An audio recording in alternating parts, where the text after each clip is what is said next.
ਵਾਹਿਗੁਰੂ ਸਾਹਿਬ ਜੀ। ਇੱਕ ਓੰਕਾਰ ਸਤਿਗੁਰ ਪ੍ਰਸਾਦ। ਸ੍ਰੀ ਨਾਨਕ ਅੰਗਦ ਗੁਰੂ ਅਮਰਦਾਸ ਪਦ ਬੰਦ। ਰਾਮਦਾਸ ਅਰਜਨ ਗੁਰੂ ਬਰ ਸ੍ਰੀ ਹਰਿ ਗੋਬਿੰਦ। ਹਰੀ ਰਾਏ ਹਰ ਕ੍ਰਿਸ਼ਨ ਗੁਰ ਤੇਗ ਬਹਾਦਰ ਚੰਦ। ਦਸਵੇਂ ਗੋਬਿੰਦ ਸਿੰਘ ਗੁਰੂ ਨਮੋ ਚਰਨ ਅਰਬਿੰਦ। ਜਿਸ ਮਹਿ ਅੰਮ੍ਰਿਤ ਗਿਆਨ ਹੈ ਮਾਣਕ ਭਗਤ ਵੈਰਾਗ। ਸ੍ਰੀ ਗੁਰੂ ਗ੍ਰੰਥ ਸਾਹਿਬ ਉद्धਤ ਬੰਦੋਂ ਕਰ ਅਨੁਰਾਗ। ਸ੍ਰੀ ਗੁਰ ਸ਼ਬਦ ਕਮਾਏ ਜਿਨ ਜੀਤੇ ਪੰਚ ਵਿਕਾਰ। ਤੈਨ ਸੰਤਨ ਕੋ ਬੰਦਨਾ ਸੈਰ ਚਰਨਨ ਪਰ ਧਾਰ। ਏਕ ਓੰਕਾਰਾ ਸਤਿਗੁਰੂ ਤਿਹ ਪ੍ਰਸਾਦ ਸਚ ਹੋਇ। ਵਾਹਿਗੁਰੂ ਜੀ ਕੀ ਫਤਿਹ। ਬਿਘਨ ਬਿਨਾਸਨ ਸੋਇ।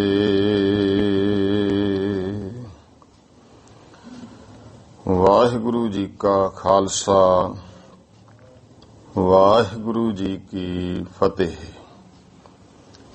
ਗੁਰੂ ਗਰੀਬ ਨਵਾਜ ਚਬਰ ਤਖਤ ਛਤਰ ਦੇ ਮਾਲਕ ਜੁਗੋ ਜੁਗ ਅਟਲ ਦਸਾਂ ਪਾਤਸ਼ਾਹੀਆਂ ਦੀ ਆਤਮਿਕ ਜੋਤ। ਧੰਨ ਧੰਨ ਸ੍ਰੀ ਗੁਰੂ ਗ੍ਰੰਥ ਸਾਹਿਬ ਸੱਚੇ ਪਾਤਸ਼ਾਹ ਜੀ। ਸਤਿਗੁਰੂ ਜੀ ਦੀ ਕਿਰਪਾ ਰਹਿਮਤ ਹੋਈ ਹੈ। ਗੁਰੂ ਗਰੀਬ ਨਵਾਜ ਪਾਤਸ਼ਾਹ ਜੀ ਨੇ ਸ਼ਾਮ ਦੇ ਸਮੇਂ ਹਰ ਰੋਜ਼ ਦੀ ਤਰ੍ਹਾਂ ਸਤਸੰਗ ਘੜੀਆਂ ਬਖਸ਼ਿਸ਼ ਕੀਤੀਆਂ ਹਨ।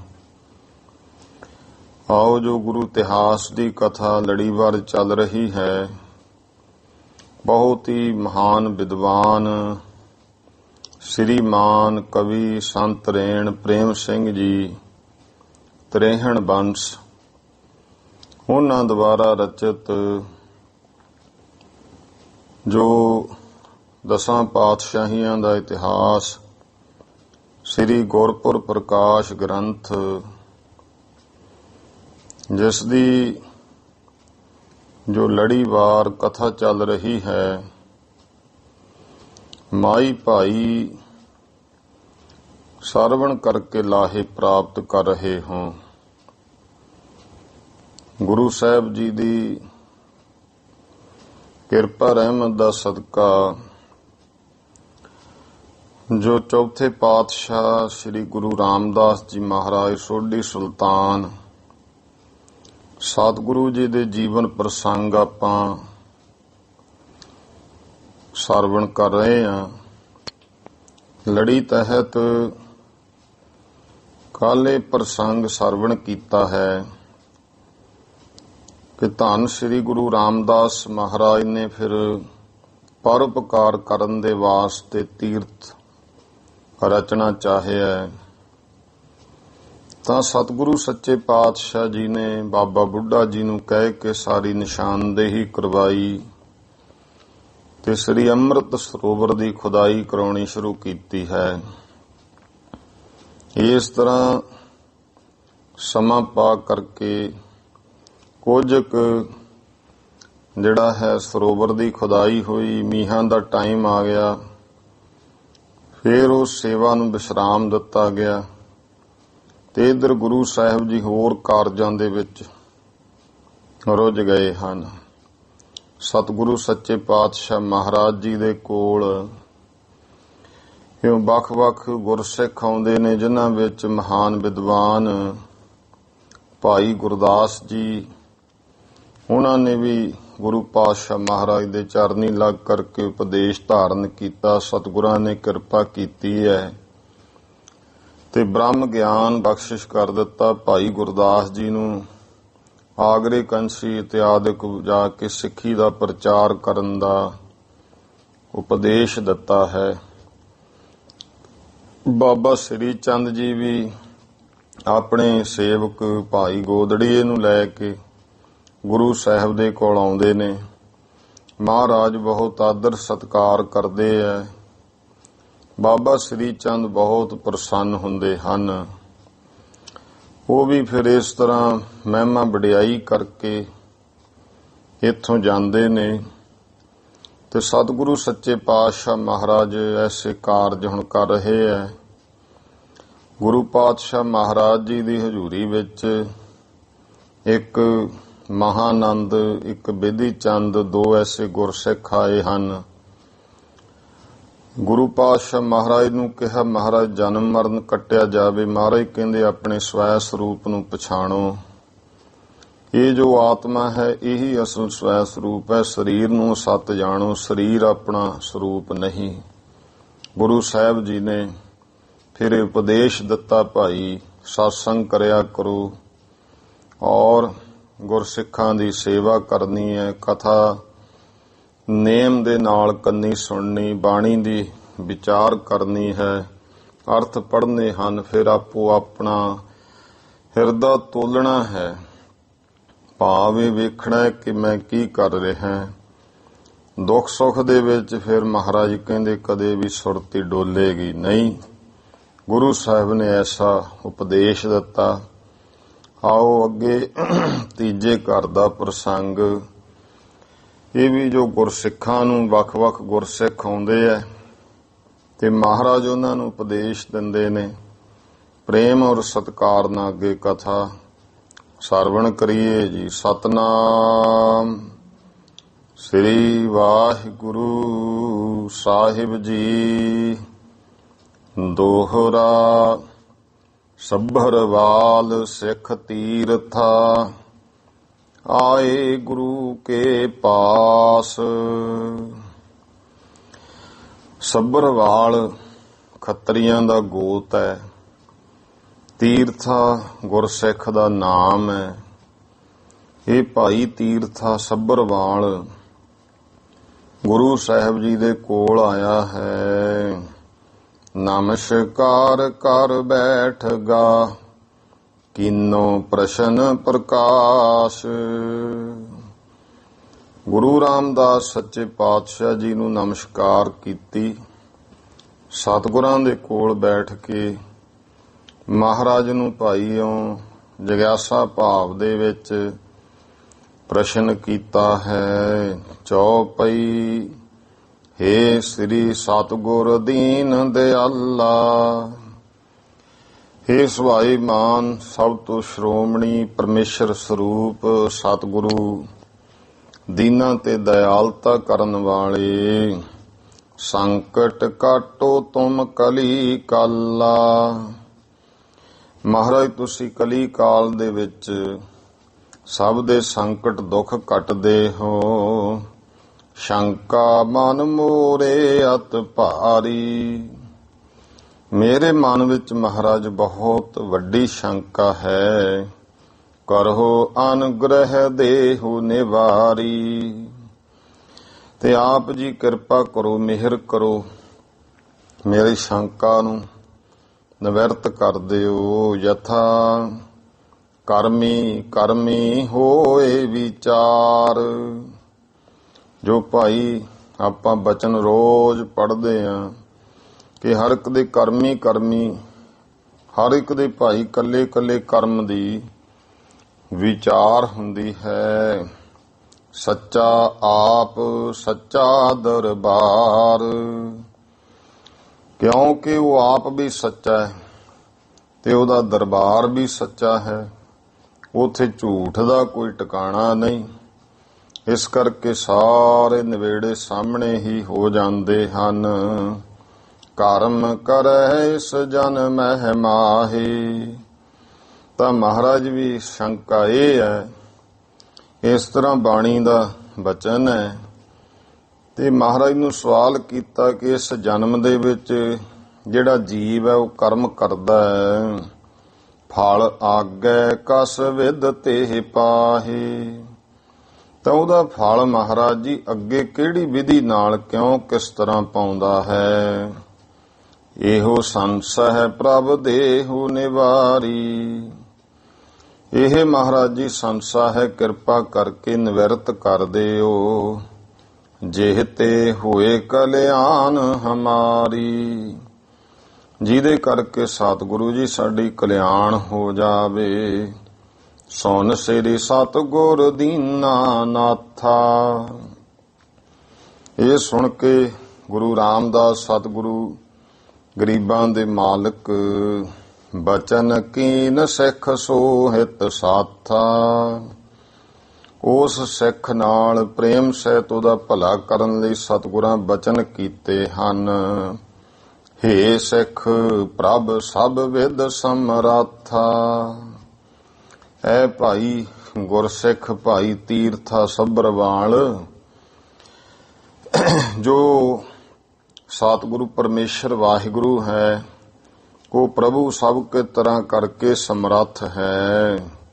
ਸਭ ਜਗ ਡੋਰ ਤਾਹੇ ਕੇ ਹਾਥਾ, ਤੇ ਸਾਰੇ ਜਗਤ ਦੀ ਡੋਰੀ ਉਹਦੇ ਹੱਥ ਵਿੱਚ ਹੈ, ਭਾਵ ਉਹਦੇ ਹੁਕਮ ਵਿੱਚ ਹੈ ਸਭ ਕੁਝ। ਆਪ ਬੀਜ ਆਪੇ ਹੀ ਖਾਵੇ, ਇਸ ਕਰਕੇ ਇੱਥੇ ਜਿਹੜਾ ਕੋਈ ਕਰਮ ਕਰਦਾ ਹੈ ਉਹ ਜਿਹੋ ਜਿਹਾ ਕੋਈ ਬੀਜ ਬੀਜਦਾ ਹੈ, ਉਹੇ ਜਿਹਾ ਆਪ ਹੀ ਉਹ ਫਲ ਭੁਗਤਦਾ ਹੈ। ਕਰਮ ਕਰੈ ਜਸ ਵਿਦ ਤਸ ਪਾਵੈ, ਜਿਸ ਤਰ੍ਹਾਂ ਦੇ ਕੋਈ ਕਰਮ ਕਰਦਾ ਹੈ ਉਸ ਤਰ੍ਹਾਂ ਦਾ ਮਹਾਰਾਜ ਕਹਿੰਦੇ ਫਲ ਭਾਈ ਉਹ ਪਾ ਲੈਂਦਾ ਹੈ। ਇਸ ਪਰ ਇੱਕ ਪ੍ਰਸੰਗ ਸੁਣ ਲੇਹੂ, ਇਹਦੇ ਤੇ ਮਹਾਰਾਜ ਕਹਿੰਦੇ ਭਾਈ ਤੀਰਥਾ, ਇੱਕ ਤੈਨੂੰ ਪ੍ਰਸੰਗ ਸੁਣਾਉਨੇ ਆ, ਇੱਕ ਤੈਨੂੰ ਸਾਖੀ ਸੁਣਾਉਨੇ ਆ, ਕਹਾਣੀ ਕਥਾ, ਉਹ ਤੂੰ ਸਰਵਣ ਕਰ ਲੈ। ਨਿਰਨੈ ਕਰ ਪੁਨ ਕਰਮ ਕਰੇਹੂ, ਫਿਰ ਨਿਰਣਾ ਕਰ ਲਈ, ਇਸ ਤੇ ਵਿਚਾਰ ਕਰਕੇ ਫਿਰ ਭਾਈ ਕਰਮ ਕਰਿਆ ਕਰ। ਥਿਰਿਓ ਸਾਧ ਇੱਕ ਨ੍ਰਿਪ ਕੇ ਦੁਆਰੇ, ਇੱਕ ਕੋਈ ਸਾਧੂ ਸੀ ਮਹਾਰਾਜ ਕਹਿੰਦੇ, ਉਹ ਭਾਈ ਇੱਕ ਰਾਜੇ ਦੇ ਦਰ ਤੇ ਜਾ ਗਿਆ ਹੈ। ਬੈਠੇ ਕੇਤਕ ਸਮਾਂ ਗੁਜ਼ਾਰੇ, ਦਰਵਾਜ਼ੇ ਜਾ ਕੇ ਬਹਿ ਗਿਆ ਤੇ ਬੈਠੇ ਨੂੰ ਕੁਝ ਕੁ ਸਮਾਂ ਉਹਨੇ ਬਤੀਤ ਕੀਤਾ ਹੈ। ਸੋ ਨ੍ਰਿਪ ਪੁੱਤਰ ਵਿਆਹ ਕਰ ਆਇਓ, ਉਹ ਜਿਹੜਾ ਰਾਜਾ ਸੀ ਮਹਾਰਾਜ ਕਹਿੰਦੇ ਭਾਈ ਤੀਰਥੇ, ਉਹ ਆਪਣੇ ਪੁੱਤਰ ਦਾ ਵਿਆਹ ਕਰਕੇ ਆਇਆ ਹੈ। ਸਰਬ ਪ੍ਰਕਾਰ ਉਛਾਹੁ ਬਢਾਇਓ, ਇਸ ਤਰ੍ਹਾਂ ਵਿਆਹ ਦੀ ਖੁਸ਼ੀ ਹੈ, ਸਾਰੇ ਤਰ੍ਹਾਂ ਕਰਕੇ ਬਹੁਤ ਹੀ ਉਤਸ਼ਾਹ ਵਧਿਆ ਹੈ। ਪ੍ਰਥਮ ਰਾਤ ਤਿਸ ਮੰਦਰ ਮਾਹੇ, ਤੋ ਪਹਿਲੀ ਰਾਤ ਉਹਦੇ ਮਹਿਲਾਂ ਵਿੱਚ, ਉਸਦੇ ਘਰ ਵਿੱਚ, ਜਹਾਂ ਸਾਧ ਸੋ ਸਥਿਤ ਆਹੇ, ਜਿੱਥੇ ਉਹ ਸਾਧੂ ਆ ਕੇ ਟਿਕਿਆ ਸੀ। ਬਧੂ ਸੰਗ ਤਹਿ ਕਬਰ ਉਤਾਰਾ, ਮਹਾਰਾਜ ਕਹਿੰਦੇ ਜਿਹੜੀ ਬਧੂ ਸੰਗ, ਉਹ ਜਿਹੜੀ ਬਧੂ ਇਸਤਰੀ, ਉਹਦਾ ਨਾਲ ਸਹਿਜਾਦੇ ਦਾ ਉੱਥੇ ਭਾਈ ਉਤਾਰਾ ਕੀਤਾ ਗਿਆ। ਨਿਸਾ ਭਈ ਸੁਪਤੇ ਪਤਦਾਰਾ, ਰਾਤ ਪਈ ਹੈ, ਦੋਵੇਂ ਪਤੀ ਔਰ ਇਸਤਰੀ ਸੌਂ ਗਏ ਹਨ। ਕੇਤਕ ਰਾਤ ਬੀਤੇ ਸੁਖ ਪਾਈ, ਤੇ ਪਰ ਇਧਰ ਕੁਝ ਕੁ ਰਾਤ ਬੀਤੀ ਹੈ, ਤਿਉ ਸੁੱਖਾਂ ਸਹਿਤ ਰਾਜੇ ਦਾ ਪੁੱਤਰ ਪਿਆ ਹੈ। ਤਾਹੇ ਬਧੂ ਕਉ ਨੀਂਦ ਨ ਆਈ, ਪਰ ਉਸ ਦੀ ਜਿਹੜੀ ਰਾਜੇ ਦੀ ਨੂੰਹ ਹੈ, ਉਹਦੇ ਪੁੱਤਰ ਦੀ ਪਤਨੀ, ਉਹਨੂੰ ਨੀਂਦ ਨਾ ਆਈ ਹੈ। ਜਮ ਧਰ ਹੁਤੀ ਸਰਾਣੇ ਧਰੀ, ਕਿਉਂਕਿ ਉਸੇ ਸੁਰਤੀ ਵਿੱਚ ਆਈ ਜਮਤਰ। ਇੱਕ ਉਹਨੇ ਜਮਤਰ ਕਹੀਏ ਕਟਾਰ, ਉਹ ਹੁਣ ਉਸ ਤਰ੍ਹਾਂ ਦੀ ਆਈ ਸੀ ਆਪਣੀ ਕੋਈ ਸਾਜ਼ਿਸ਼ ਦੇ ਨਾਲ, ਤੇ ਦੇਖਿਆ ਜਦੋਂ ਉਹਦਾ ਪਤੀ ਸੌਂ ਗਿਆ, ਉਹ ਜਾਗਦੀ ਰਹੀ ਤੇ ਇੱਕ ਕਟਾਰ ਜਮਤਰ ਉਹਦੇ ਸਿਰਹਾਣੇ ਧਰੀ ਹੋਈ ਸੀ।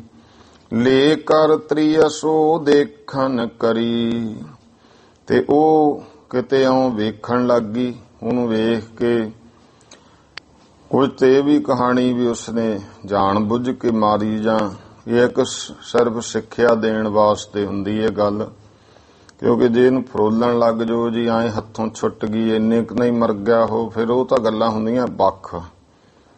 ਕਹਾਣੀ ਹੁੰਦੀ ਹੈ ਸਿਰਫ ਕੋਈ ਗੱਲ ਸਮਝਣੀ ਹੈ। ਮਹਾਰਾਜ ਕਹਿੰਦੇ ਭਾਈ ਉਹਦੇ ਸਿਰਹਾਣੇ ਉਹਨੂੰ ਨਾ ਜਾਗ ਆਈ, ਨਾ ਨੀਂਦ ਆਈ। ਕਈ ਵਾਰ ਨਵੇਂ ਘਰ ਆਈ ਹੈ, ਨਹੀਂ ਮਨ ਉਸ ਤਰ੍ਹਾਂ ਦਾ ਹੁੰਦਾ, ਤੇ ਇਸ ਕਰਕੇ ਉਹ ਜਿਹੜੀ ਕਟਾਰ ਸੀ ਸਿਰਹਾਣੇ ਧਰੀ ਹੋਈ, ਲੈ ਕਰ ਤ੍ਰਿਐ ਸੋ ਦੇਖਣ ਕਰੀ, ਉਹ ਲੜਕੀ ਉਹਨੂੰ ਚੁੱਕ ਕੇ ਵੇਖਣ ਲੱਗ ਪਈ ਹੈ। ਅਤ ਤੀਛਨ ਹੇਰੀ ਲੈ ਹਾਥ, ਤੇ ਇਉਂ ਉਹ ਬਹੁਤ ਤਿੱਖੀ ਸੀ, ਉਹਨੇ ਆਪਣੇ ਹੱਥ ਵਿੱਚ ਫੜੀ ਵੇਖਦੀ ਹੈ। ਪਰੇ ਉਹ ਸੁਪਤ ਢਿੱਗ ਤਾਕੋ ਨਾਥ, ਕੋਲ ਉਸਦਾ ਜਿਹੜਾ ਹੈ ਨਾਲ ਉਹਦਾ ਮਾਲਕ, ਉਹਦਾ ਪਤੀ, ਉਹ ਸੁੱਤਾ ਪਿਆ ਹੈ। ਛੁੱਟੀ ਅਚਾਨਕ ਕਰ ਤੇ ਜਬੈ, ਅਚਾਨਕ ਉਸ ਲੜਕੀ ਦੇ ਹੱਥੋਂ ਉਹ ਤਿੱਖੀ ਜਮਤਰ ਜਿਹੜੀ ਸੀ ਛੁੱਟ ਗਈ ਹੈ। ਗਿਰੀ ਉਦਰ ਪਰ ਧਸ ਗਈ ਤਬੈ, ਤੇ ਉਹ ਇਸ ਤਰ੍ਹਾਂ ਸਿੱਧੀ ਡਿੱਗੀ। ਪੁਰਾਣੇ ਸਮਿਆਂ ਵਿੱਚ ਗੁਰਮੁਖੋ ਅੱਜ ਕੱਲ ਜਿਹੜੀਆਂ ਹੋਰ ਹੈ, ਪੁਰਾਣੇ ਸਮੇਂ 'ਚ ਬਹੁਤ ਭਾਰੇ ਹੁੰਦੇ ਸਨ। ਜਿਵੇਂ ਹੁਣ ਆਪਾਂ ਬਾਬਾ ਦੀਪ ਸਿੰਘ ਜੀ ਦਾ ਖੰਡਾ 18 ਸ਼ੇਰ ਦੇ, ਇਸ ਤਰ੍ਹਾਂ ਬੜੇ ਭਾਰੇ ਜਿਹੜੇ ਸ਼ਸਤਰ ਹੁੰਦੇ ਸੀ। ਤੇ ਉਹ ਜਦੋਂ ਕਿਤੇ ਉਹਦੇ ਹੱਥੋਂ ਜਿਉਂ ਵੇਖ ਰਹੀ ਹੈ, ਤੇ ਅੱਗੇ ਵੀ ਹੁੰਦਾ ਸੀ ਰਾਜੇ ਮਹਾਰਾਜੇ ਕੰਧਾਂ ਦੇ ਉੱਤੇ ਸ਼ਸਤਰ ਟੰਗ ਕੇ ਰੱਖਦੇ ਹੁੰਦੇ ਸਨ, ਤੇ ਉਹ ਜਦੋਂ ਕਿਤੇ ਦੇਖਣ ਲੱਗੀ ਹੱਥੋਂ ਡਿੱਗ ਪਈ। ਗਿਰੀ ਉਦਰ ਪਰ ਧਸ ਗਈ ਤਬੈ, ਉਹ ਜਿਹੜਾ ਉਹਦਾ ਪਤੀ ਸੀ ਰਾਜੇ ਦਾ ਲੜਕਾ, ਉਹਦੇ ਪੇੜ ਤੇ ਡਿੱਗ ਪਈ, ਸਿੱਧੀ ਪੇਟ ਵਿੱਚ ਧਸ ਗਈ ਹੈ। ਨ੍ਰਿਪ ਸੁਤ ਮ੍ਰਿਤਕ ਭਇਓ ਤਿਸ ਕਾਲਾ, ਮਹਾਰਾਜ ਕਹਿੰਦੇ ਭਾਈ ਤੀਰਥੇ ਰਾਜੇ ਦਾ ਪੁੱਤਰ ਉਸ ਸਮੇਂ ਮ੍ਰਿਤੂ ਹੋ ਗਿਆ। ਚਿੰਤਾ ਤੁਰ ਤ੍ਰਿਅ ਦੇ ਵਿਸਾਲਾ, ਜਿਹੜੀ ਲੜਕੀ ਸੀ ਉਹ ਬਹੁਤ ਹਿਰਦੇ ਵਿੱਚ ਚਿੰਤਾ ਤੁਰ ਹੋਈ। ਭਈ ਪ੍ਰਾਤ ਨ੍ਰਿਪ ਸੁਤ ਮ੍ਰਿਤ ਪਾਇਓ, ਉਹਨੇ ਉਸੇ ਤਰ੍ਹਾਂ ਗੱਲ ਨੂੰ ਦਬਾਈ ਰੱਖਿਆ। ਸਵੇਰ ਹੋਈ ਤੇ ਦੇਖਿਆ ਰਾਜੇ ਦਾ ਪੁੱਤਰ ਮਰਿਆ ਪਿਆ ਹੈ। ਤਬ ਤਿਸ ਬਧੂ ਸੋ ਐਸ ਅਲਾਇਓ, ਉਹ ਜਿਹੜੀ ਰਾਜੇ ਦੀ ਨੂੰਹ ਸੀ ਨਾ, ਉਹਨੇ ਆਪਣਾ ਬਚਾਅ ਕਰਨ ਦੇ ਵਾਸਤੇ ਇਸ ਤਰ੍ਹਾਂ ਕਹਿਣਾ ਸ਼ੁਰੂ ਕਰ ਦਿੱਤਾ ਹੈ। ਇਹ ਜੋ ਸਾਧ ਰੂਪ ਕਰ ਥੇਰਿਓ, ਕਹਿੰਦੀ ਵੀ ਆ ਜਿਹੜਾ ਸਾਧੂ ਦਾ ਰੂਪ ਧਾਰ ਕੇ ਇੱਥੇ ਟਿਕਿਆ ਬੈਠਾ ਹੈ। ਆਏ ਇਹਾਂ ਪਤ ਕੋ ਹੱਤ ਕਰਿਓ, ਇਹਨੇ ਆ ਕੇ ਮੇਰੇ ਪਤੀ ਨੂੰ ਮਾਰਿਆ ਹੈ। ਸੁਨ ਭੂਪਤ ਰੋਵਤ ਬਿਲ ਲਾਵਤ, ਰਾਜਾ ਸੁਣ ਕੇ ਰੋਂਦਾ ਕਰਲਾਉਂਦਾ ਹੈ। ਗਹਿਓ ਸਾਧ ਕੋ ਬਹੁ ਸੰਤਾਵਤ, ਉਹ ਸਾਧ ਨੂੰ ਫੜ ਲਿਆ ਤੇ ਬਹੁਤ ਉਹਨੂੰ ਦੁੱਖ ਦਿੱਤੇ। ਪੁਨ ਸਭ ਮਿਲ ਨ੍ਰਿਪ ਹਿਰਦੈ ਵਿਚਾਰਾ, ਤਾਂ ਫਿਰ ਸਭ ਨੇ ਮਿਲ ਕਰਕੇ ਰਾਜੇ ਸਮੇਤ ਹਿਰਦੇ 'ਚ ਵਿਚਾਰੀ ਗੱਲ। ਇਸ ਮਾਰੇ ਸੁਤ ਜੀਐ ਨਾ ਹਮਾਰਾ, ਵੀ ਇਹਨੂੰ ਜੇ ਮਾਰ ਵੀ ਦਿੱਤਾ ਸਾਡਾ ਪੁੱਤਰ ਤਾਂ ਜਿਉਂਦਾ ਨਹੀਂ ਹੋਵੇਗਾ। ਏਕ ਹਾਥ ਕੋ ਕਾਟ ਨਿਕਾਰਾ, ਪਹਿਲੇ ਸਮੇਂ 'ਚ ਇਹੋ ਜਿਹੀਆਂ ਸਜ਼ਾਵਾਂ ਹੁੰਦੀਆਂ ਸੀ ਜਿਹੜੇ ਹੱਥ ਨਾਲ ਇਹਨੇ ਇਹ ਜਮਤਰ ਇਹ ਜਿਹੜੀ ਮਾਰੀ ਹੈ ਇਹ ਉਹਦਾ ਹੱਥ ਕੱਟ ਦਿਓ। ਕਹਿੰਦੇ ਇੱਕ ਹੱਥ ਕੋ ਕਾਟ ਨਿਕਾਰਾ, ਇਉਂ ਸਜ਼ਾ ਦਿੱਤੀ ਕਿ ਇੱਕ ਹੱਥ ਇਹਦਾ ਕੱਟ ਦਿੱਤਾ ਹੈ। ਚੱਲਿਓ ਸਾਧ ਤਹਿ ਕਾਸ਼ਟ ਉਦਾਰਾ, ਉਹ ਸਾਧ ਬਹੁਤ ਦੁਖੀ ਹੋਇਆ, ਕੱਟਿਆ ਹੱਥ ਆਪਣੀ ਬਾਂਹ ਨੂੰ ਸਾਂਭਦਾ, ਬਹੁਤ ਦੁੱਖ ਕੱਟਦਾ, ਬਹੁਤ ਕਸ਼ਟ ਹੋਇਆ, ਉੱਥੋਂ ਚੱਲ ਪਿਆ। ਚਿਤਵਤ ਪ੍ਰਭ ਕੇ ਘਰ ਹੈ ਨਿਆਏ, ਫਿਰ ਇਹ ਵੀ ਸੋਚਦਾ ਵੀ ਪਰਮੇਸ਼ਰ ਦੇ ਘਰ ਵਿੱਚ ਨਿਆਂ ਹੈ। ਮੋਹਿ ਨਿਦੋਸੇ ਦੀਨ ਸਜਾਏ, ਪਰ ਮੈਨੂੰ ਨਿਰਦੋਸ਼ ਨੂੰ ਸਜ਼ਾ ਦੇ ਦਿੱਤੀ। ਸੁਨਿਓ ਬਸੈ ਦਿਜ ਕੰਸੀ ਮਾਹੇ, ਫਿਰ ਇਹਨੇ ਸੁਣਿਆ ਕਿ ਇੱਕ ਕੰਸੀ ਦੇ ਵਿੱਚ ਦਿਜ ਵਸਦਾ, ਭਾਵ ਇੱਕ ਬਹੁਤ ਵਿਦਵਾਨ ਪੜ੍ਹਿਆ ਹੋਇਆ ਇੱਕ ਕੋਈ ਬ੍ਰਾਹਮਣ ਰਹਿੰਦਾ ਹੈ। ਪ੍ਰਥਮ ਜਨਮ ਕੀ ਸੁਧ ਕੋ ਪਾਹੇ, ਤੇ ਪਿਛਲੇ ਜਨਮ ਦੀ ਉਹ ਵਿਦਿਆ ਦੇ ਨਾਲ ਸੋਝੀ ਪਾ ਲੈਂਦਾ। ਕਰਮ ਵਿਪਾਕ ਸੁਗ੍ਰੰਥ ਵਿਚਾਰੈ, ਉਹਨੇ ਕਰਮ ਵਿਪਾਕ ਇਤਿਆਦਿਕ ਕਰਮ ਦੇ ਵਿਸ਼ੇ ਤੇ ਲਿਖੇ ਹੋਏ ਹੈ, ਉਹ ਗ੍ਰੰਥਾਂ ਨੂੰ ਵਿਚਾਰਿਆ ਹੋਇਆ ਹੈ। ਦੁੱਖ ਸੁੱਖ ਕੋ ਸਭ ਹੇਤ ਉਚਾਰੈ, ਇਸ ਕਰਕੇ ਸਭ ਨੂੰ, ਸਭ ਦੇ ਲਈ ਕੀ ਅੱਗੇ ਦੁੱਖ ਆਉਣਾ, ਕਿਵੇਂ ਆਇਆ ਜਾਂ ਕਿਉਂ ਆਇਆ, ਸੁੱਖ ਕਿਵੇਂ ਮਿਲਿਆ, ਕਿਵੇਂ ਅੱਗੇ ਸੁੱਖ ਹੋਵੇਗਾ, ਉਹ ਸਾਰਾ ਕੁਝ ਦੱਸ ਦਿੰਦਾ ਹੈ। ਗਇਓ ਸਾਧ ਘਰ ਬੂਝਤ ਨਾਮ, ਤਾਂ ਸਾਧ ਚਲਿਆ ਗਿਆ ਉੱਥੇ, ਘਰ ਪੁੱਛਿਆ ਜਾ ਕਰਕੇ ਨਾਮ। ਦਿਜਨ ਹੁਤੋ ਬੈਠੀ ਤਿਸ ਧਾਮ, ਉਸ ਬ੍ਰਾਹਮਣ ਦੇ ਘਰ ਵਾਲੀ ਘਰ ਵਿੱਚ ਉਸ ਸਮੇਂ ਬੈਠੀ ਸੀ। ਪੂਛਤ ਭਇਓ ਬਿਪ ਕਿਤ ਗਇਓ, ਪੁੱਛਿਆ ਵੀ ਬ੍ਰਾਹਮਣ ਜੀ ਜਿਹੜੇ ਹੈ ਪੰਡਤ ਜੀ ਕਿੱਥੇ ਗਏ ਹਨ। ਸੁਨ ਤ੍ਰਿਅਰ ਦੇ ਰੋਸ ਬਹੁ ਕਇਓ, ਇਹ ਸੁਣ ਕੇ ਜਿਹੜੀ ਇਸਤਰੀ ਹੈ ਉਹਨੇ ਆਪਣੇ ਹਿਰਦੇ ਵਿੱਚ ਬਹੁਤ ਰੋਸ ਕੀਤਾ ਹੈ। ਨਿਜ ਪਤ ਕੋ ਬਹੁ ਗਾਰ ਉਚਾਰੀ, ਤੇ ਨਾਲ ਹੀ ਆਪਣੇ ਪਤੀ ਨੂੰ ਬਹੁਤ ਗਾਲਾਂ ਕੱਢੀਆਂ ਹਨ। ਨਿਠਰ ਸਾਧ ਕੋ ਬਹੁ ਕਲਿਹਾਰੀ, ਨਿਠਰ ਸਾਧ, ਉਹ ਜਿਹੜਾ ਸਾਧੂ ਸੀ ਉਹ ਤੇ ਨਿਠਰ ਭਾਵ ਠੰਬਰ ਜੇ ਗਿਆ, ਡਰ ਗਿਆ। ਬਹੁ ਕੇ ਤਾਂ ਬੜੀ ਕਲਹਾਰੀ ਹੈ, ਬੜੀ ਕਲਿਆਣੀ ਹੈ। ਬਿਸਮਤ ਸਾਧ ਕਹਾ ਦੇ ਜਨਾਰ, ਤੇ ਉਹ ਫਿਰ ਹੈਰਾਨ ਜਿਹਾ ਹੋ ਕੇ ਸਾਧੂ ਉਸ ਪੰਡਤ ਦੀ ਘਰਵਾਲੀ ਨੂੰ ਕਹਿੰਦਾ ਹੈ, ਸੋ ਪੰਡਤ ਮੈਂ ਸੁਨਿਓ ਉਦਾਰ, ਕਹਿੰਦਾ ਮੈਂ ਤੇ ਉਸ ਪੰਡਤ ਬਾਰੇ ਸੁਣਿਆ, ਬੜਾ ਉਦਾਰ ਚਿੱਤ ਹੈ, ਸਖੀ ਸੁਭਾਅ ਵਾਲਾ ਹੈ। ਥਿਰੇ ਉਹ ਦਵਾਰ ਦਿਜ ਬਾਹਰ ਆਇਓ, ਤੇ ਉਸ ਦੇ ਦਰਵਾਜ਼ੇ ਤੇ ਬਾਹਰ ਆ ਕੇ ਇਹ ਸਾਧੂ ਬੈਠ ਗਿਆ। ਸਮ ਆਪਨੋ ਪ੍ਰਸੰਗ ਸੁਨਾਇਓ, ਤੇ ਸਾਰਾ ਆਪਣਾ ਪ੍ਰਸੰਗ ਦੱਸ ਦਿੱਤਾ ਹੈ। ਫੇਰ ਕਹੀ ਤਿਸ ਤ੍ਰਿਆ ਕੀ ਬਾਤ, ਤੇ ਉਸ ਸਮੇਂ ਫਿਰ ਉਹ ਜਿਹੜਾ ਦਿਜ ਸੀ, ਜਦੋਂ ਥਿਰਿਓ ਦਵਾਰ ਦਿਜ ਬਾਹਰ ਆਇਓ, ਇਹ ਬਾਹਰ ਬਹਿ ਗਿਆ ਤੇ ਬਾਹਰੋਂ ਉਹ ਜਿਹੜਾ ਬ੍ਰਾਹਮਣ ਸੀ ਆ ਗਿਆ। ਸਮ ਆਪਣੋ ਪ੍ਰਸੰਗ ਸੁਣਾਏ, ਉਹਨੇ ਸਾਰਾ ਆਪਣਾ ਪ੍ਰਸੰਗ ਦੱਸਿਆ ਵੀ ਮੇਰੇ ਨਾਲ ਤਾਂ ਹੋਈ। ਫੇਰ ਕਹੀ ਤਿਸ ਤ੍ਰਿਆ ਕੀ ਬਾਤ, ਫਿਰ ਉਹਨੇ ਉਹਦੇ ਘਰ ਵਾਲੀ ਬਾਰੇ ਗੱਲ ਕੀਤੀ। ਮੈਂ ਤਾਂ ਆ ਕੇ ਤੇਰਾ ਨਾਮ ਪੁੱਛਿਆ, ਤੇਰੇ ਬਾਰੇ ਪੁੱਛਿਆ ਸੀ। ਬੂਝੇ ਗਾਰ ਨਿਕਾਰਤ ਜਾਤ, ਤੇ ਮੈਂ ਇਹ ਪੁੱਛਿਆ ਤੇ ਪੁੱਛਣ ਤੇ ਤਾਂ ਤੈਨੂੰ ਗਾਲਾਂ ਹੀ ਕੱਢਣ ਲੱਗ ਪਈ। ਪੰਡਤ ਬੈਠ ਵਿਚਾਰ ਸੁਨਾਇਓ, ਪੰਡਤ ਨੇ ਫਿਰ ਉਹ ਜਿਹੜਾ ਗ੍ਰੰਥ ਪੜ੍ਹਿਆ ਹੋਇਆ ਸੀ ਤਾਂ ਉਹਨੇ ਬੈਠ ਕੇ ਸਾਰੀ ਗੱਲ ਦੱਸੀ।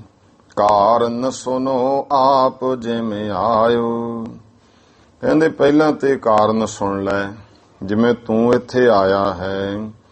प्रथम जन्म मैं तुम दिज हुतो। पिछले जन्म ਦੇ ਵਿੱਚ ਪ੍ਰਥਮ ਜਨਮ ਮੈਂ ਤੁਮ ਦਿਜ ਹੁਤੋ, ਤੂੰ ਇੱਕ ਬਹੁਤ ਵੱਡਾ ਜੋਤਸ਼ੀ ਬ੍ਰਾਹਮਣ ਸੀ। ਬੈਠਿਓ ਜਲ ਤਟ ਮੱਜਨ ਕਿਤੂ, ਉਹ ਪਾਣੀ ਦੇ ਕਿਨਾਰੇ ਕਿਤੇ ਨਦੀ ਦੇ ਬੈਠਾ ਤੂੰ ਇਸ਼ਨਾਨ ਕਰ ਰਿਹਾ ਹੈ। ਤਬ ਇੱਕ ਧੇਨ ਤਰਾਸ ਕੋ ਪਾਏ, ਤਾਂ ਇੱਕ ਗਊ ਸੀ ਉਹ ਡਰੀ ਹੋਈ ਬਹੁਤ ਡਰ ਪਾ ਕੇ ਤੋਜੇ ਆਗੇ ਤੇ ਗਈ ਪਲਾਏ, ਉਹ ਤੇਰੇ ਅੱਗੇ ਦੀ ਭੱਜ ਕੇ ਇੱਕ ਪਾਸੇ ਨੂੰ ਚਲੀ ਗਈ। ਪਿੱਛੇ ਆਇਓ ਦੁਸ਼ਟ ਕਸਾਈ, ਉਹਦੇ ਮਗਰ ਇੱਕ ਦੁਸ਼ਟ ਕਸਾਈ ਲੱਗਿਆ ਹੋਇਆ ਸੀ ਫੜਨ ਵਾਸਤੇ। ਤੈਨ ਤੁਮ ਤੇ ਬੂਝੀ ਇਤਿਆਈ, ਤੇ ਉਹਨੇ ਆ ਕੇ ਤੈਨੂੰ ਪੁੱਛਿਆ ਇੱਥੇ ਗਊ ਆਈ ਸੀ ਕਿੱਧਰ ਗਈ ਹੈ। ਤੁਮ ਕੱਛ ਪੱਠ ਤੇ ਮੌਨ ਗਹਾਈ, ਉਸ ਸਮੇਂ ਤੂੰ ਬੈਠਾ ਇਸ਼ਨਾਨ ਕਰਕੇ ਕੁਝ ਪੜ ਰਿਹਾ ਸੀ, ਇਸ ਕਰਕੇ ਤੂੰ ਚੁੱਪ ਰਿਹਾ। ਗਈ ਇਤਹ ਕਾਰ ਸਾਥ ਬਤਾਈ, ਤੇ ਕਿੱਧਰ ਨੂੰ ਗਈ ਸੀ, ਜਿੱਧਰੋਂ ਗਈ ਸੀ ਨਾ ਗਊ ਤੇ ਹੱਥ ਨਾਲ ਇਸ਼ਾਰਾ ਕਰਤਾ, ਹੱਥ ਕਰ ਦਿੱਤਾ ਵੀ ਇੱਧਰ ਗਈ ਹੈ। ਜਾਏ ਗਈ ਤੈਨ ਧੇਨ ਵਿਚਾਰੀ, ਉਹ ਵਿਚਾਰੀ ਗਊ ਜਾ ਕੇ ਕਸਾਈ ਨੇ ਫੜ ਲਈ। ਲੈ ਨਿਜ ਸਦਨ ਵਿਖੈ ਹੱਥ ਡਾਰੀ, ਘਰ ਲੈ ਗਿਆ ਆਪਣੇ ਤੇ ਗਊ ਦਾ ਕਤਲ ਕਰਤਾ, ਮਾਰ ਦਿੱਤੀ। ਭਇਓ ਕਸਾਈ ਸੁਤ ਨਰ ਰਾਏ, ਉਹ ਹੁਣ ਜਨਮ ਇਸ ਤਰ੍ਹਾਂ ਵਿਧੀਆਂ ਬਣੀਆਂ ਕਿ ਜਿਹੜਾ ਉਹ ਫਿਰ ਕਸਾਈ ਸੀ ਨਾ, ਕਿਸੇ ਐਸਾ ਜਨਮ ਕਰਮ ਉਹਦੇ ਕੀਤੇ ਕਿ ਉਹ ਰਾਜੇ ਦਾ ਜਾ ਕੇ ਪੁੱਤਰ ਬਣਿਆ ਜਨਮ ਦੂਜੇ ਜਨਮ ਵਿੱਚ। ਕਿਸੀ ਪੁੰਨ ਕੇ ਬਲ ਤੇ ਆਏ, ਕੋਈ ਇਹੋ ਜਿਹਾ ਪੁੰਨ ਕਰਮ ਵੀ ਸੀ ਕੀਤਾ ਹੋ, ਉਹਦੇ ਬਲ ਦੇ ਸਹਿਤ ਆਨੰਦ ਰਿਪ ਸੁਤਾ ਧੇਨ ਧਨ ਪਾਇਓ। ਤੇ ਦੂਜੇ ਪਾਸੇ ਉਹ ਜਿਹੜੀ ਗਊ ਸੀ ਉਹਨੇ ਇੱਕ ਰਾਜੇ ਦੀ ਪੁੱਤਰੀ ਦਾ ਸਰੀਰ ਪਾ ਲਿਆ, ਭਾਵ ਕਿਸੇ ਰਾਜੇ ਦੇ ਘਰ ਜਨਮੀ। ਹਿਤ ਬਦਲੇ ਸੰਜੋਗ ਬਿਠਾਇਓ, ਹੁਣ ਇਹਨਾਂ ਦਾ ਆਪਸ ਵਿੱਚ ਹਿਤ ਜੁੜਿਆ ਹੋਇਆ ਸੀ, ਇਸ ਕਰਕੇ ਸੰਜੋਗ ਬਣ ਗਿਆ।